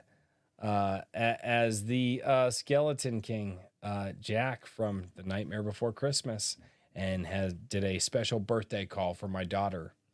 And my kids looked at me and they, Dad, how do you know Jack? How do you know Jack Skellington? I'm like, he watches my channel. And my kids are like, Jack Skellington watches your channel? I'm like, yeah. The Pumpkin King enjoys the Pumpkin crazy. King watches A Drink with Crazy. I'm busy working 14 hours a day. I'm off tomorrow, but my body to sit down. Yes, yeah. Oh, dude, I've been there, man. I should say yes. I've absolutely been there. Get some rest, Darkish. Stormcrow asked this question. Caro, if you're still in the chat, please, would you be able to send this to Eric and maybe just get an offline? We can send it to Stormcrow and the Gilded, please. For Eric, sir, you have been an absolute legend and an inspiration for all of us, but someone that deserves more money and attention than he has today. Star Shatter by Black Knight. Yeah, dude, Black Knight is doing some epic work with his Star Shattered universe. I actually play in a tabletop RPG. It's fucking like it's I can pull it out, but my books will fall. Damn it. Books don't fall. Books don't fall. Books don't fall. Ooh, I got it. Right there, guys. Nope, book still fell. That wasn't even my book. I'm borrowing that book, damn it. Fail. Shut up! Nobody asked you for your fucking opinion. You asked me for my opinion when you asked me to be on this show. That was Richard. Vito No, that was you. Maybe. We're not going to go back that far. That was many years ago, good sir. Vito Prashad gifted 10 a drink with crazy memberships. Dude, thank you so much. Evely Music had just a regular question. God, I wish I could have gotten all these. Any plans for a musical compilation like we're doing with First Strike or collab like Anvil? I wish I could have asked that question to Eric, man. I am so sorry, dude. But like I said, guy's got to go rest. He's got to go rest. He's got to keep pumping out books for people. Mrs. RH Snow for $2 says, I love you. You are going to win. Never surrender. I love that woman to death. She's awesome. Our queen. Yes, she is the queen of the Iron Age. And she happens to have a book, which I have. It's going to topple that whole pile. Stop soon. it. It's not going to topple the pile as long as I do it right. It's like book Jenga. It actually is. That's not even a lie. It is like book Jenga. That is Mrs. RH Snow. So if you guys want to go check out Watcher of the Damned, I have heard nothing but good reviews about this. You guys check this out seriously, because a lot of the Slowly people but surely here working through it. Oh yeah, dude. It's good. The woman is unfucking believable, and she has a heart of fucking gold. Mr. C86, how many ISOM 1 and 2 copies have been sold leading up to today? Damn it! I wanted to ask that question to Eric before he left. Fuck. Really, a lot. I'm sure it's a lot. I am just going to accept responsibility for the fact that I fucking suck at doing this, and I should have, I should have cut the interview sooner and let Eric tell us less about himself and get to you guys. But I'm gonna be honest, there's a lot of questions that got answered there that I really wanted fucking answered. So I wanted to hear what Eric had to say. So, dude, I'll take responsibility for y'all not getting your questions answered, dude, because I wanted to listen to Eric. Dude, somebody had said once we hit the hour mark, they're like, man, this has been going on for an hour and only felt like 20 minutes. It really did. Mm-hmm. Like that, it really, really did, man. I hope Eric enjoyed the interview. I hope we were able to let him talk about some things that he doesn't usually get to talk about. But more importantly, I hope that he was able to impart some wisdom on everybody here. Drunk 3PO down in the chat. Whoa, hey, what's going on? What's going on, 3PO? And ladies and gentlemen, let's play some more Book Jenga here. Oh, Book Jenga is going to work out bad. You guys should really... Oh, Yep. shit. Yep. There it is. There it goes. You guys should go check out Drunk 3PO. He is getting ready to release Achromatic Chronicles Purple. Go check that out. This is his first book. If you guys can get your hands on it at all, go check it out. Maybe... But yeah, go check out Drunk 3PO, man. The guy is an absolute fucking legend. He is unbelievably kind. And not only that, he knows how to show up to this channel and give me shit. So, you know, he's like the rest of you. Yes, like so many do. Garam, question. I believe I've seen somewhere that the Rippaverse will be pivoting away from the pre-order campaign style at some point. Do you have any idea how many more pre-order campaigns there will be? Eric did touch on that a little bit here. Mm-hmm. I don't think that he knows when that transition point is going to come. I think that's going to be one of those probably in-house moments that they all have, and they say, okay, the next book we're just going to push. Like, I think he knows that day is coming, Garham, but I don't think he knows when that day is going to be, because that's going to be one of those snap decisions. Is it green, not purple? No, I thought it was purple. I thought I saw something that said, was it green? I don't remember. Hail the Lord. It's green. I was going to say, green would make a lot more sense. Idiot. Achromatic green, yeah. I am an idiot. I am an idiot. We know, it's okay. Yeah. Okay, Well, I did a review on it, and I didn't say Achromatic correctly a single time, but I was already like on crunch time, so I was like, it's fine, I'll just put it up. And then he replied to it, and I was like, oh, he actually saw it. Oops. I am actually saving my review. It's all right. I believe it's achromatic, so it's fine. I didn't say it's not like I was close. I was just like, if you hear how Jay says I know. You- I know how Jay says it. I just believe that it's achromatic. It's just me. You have to fucking believe. You have to fucking believe. Believe. I am saving my review until his next book comes out, which I don't know if I'll be able to get the next book, man, but I don't care.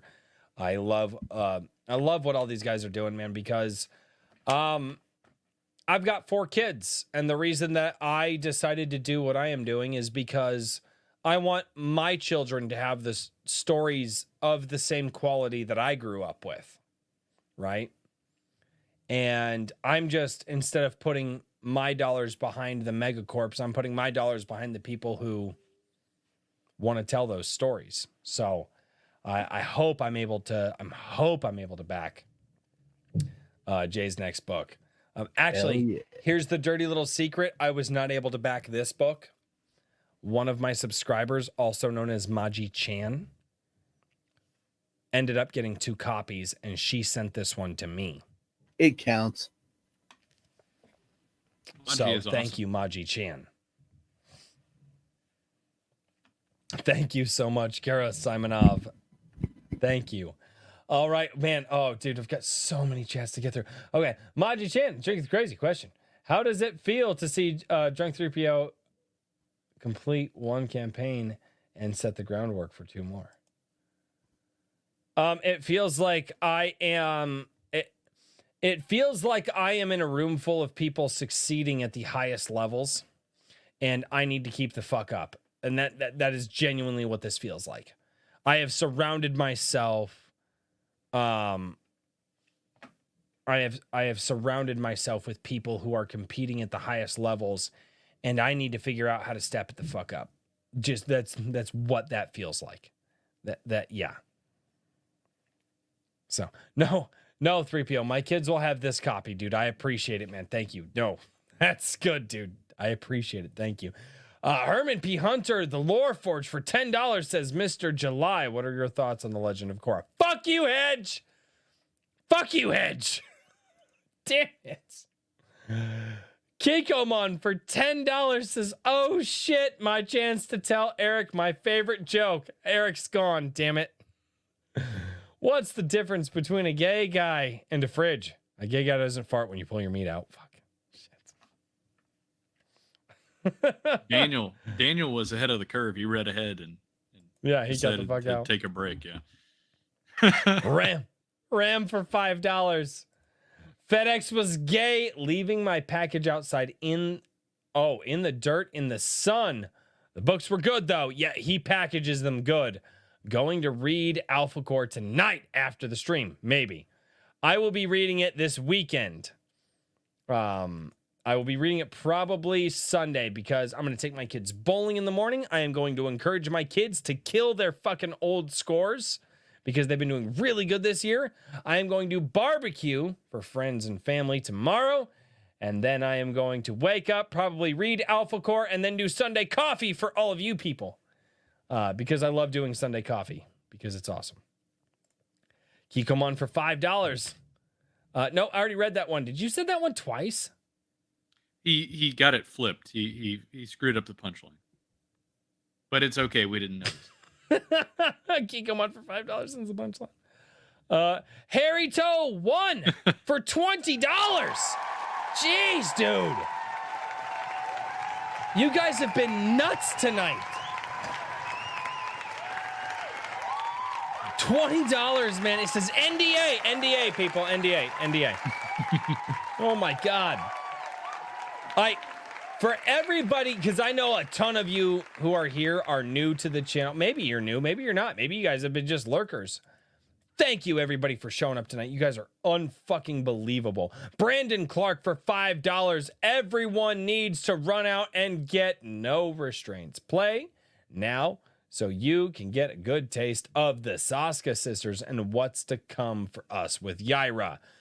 I have had the Saska sisters live on stream, and my wife talks with them regularly.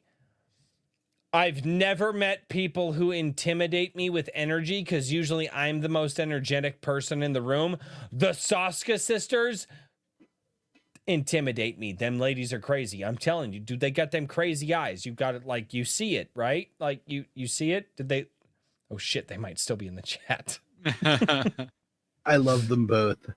I adore the Saskas, but man, those ladies, oh, nope, they're there. They're there. No, the Saskas are awesome. Lily Fields sends in $2. No chat. Round 2. All right, I will take you up on round 2. I would love to have you both on an Iron Age. What do you guys think? Iron Age Nights featuring the Saska sisters when Yaira comes out? Absolutely. I think that would be really, really cool. That'd be Hell, because yeah. Because that would be a fun interview to be able to ask the opening question to the Saska sisters. Where does this start for you? Saska sisters, I put you under an NDA right now. You are not allowed to answer that until I get to ask you that question on Iron Age Nights. I don't think that's how that works, but we could pretend. I don't think that's how that works either, but you know what? It's fun. The Iron Age Nights in Yaira Winter. Dude, right? You have no power here, Royce. Caffeinated Wolf, pull that NDA shit for me. Daniel Johnston for $5 says, how about this? I'll invite you all over to my USAF Red Senior MSGT. We'll make y'all some brisket. Ooh. Oh, yes. I'll travel for some legit brisket. I will also travel for some legit brisket. I think I'm doing ribs out. Fuck, I didn't pull the ribs out. Damn it. Better hurry up. Alt Simon for $10. Are we going to get a Lillian book? Because I'd simp for Lillian. I don't know. God, I wish I could have asked these when. You know what, though? If Eric would have just punked out because he was tired, I'd have been mad. The guy's sick as hell, and you could start to see him on the downhill, and that motherfucker was not going to quit until we were like, hey, bro, like, you should go to bed. Like, if I wouldn't have, like, paid attention to that, Eric would probably still be here, but, like, the guy was, like, dying, and I'm like, go to bed, don't die. Like,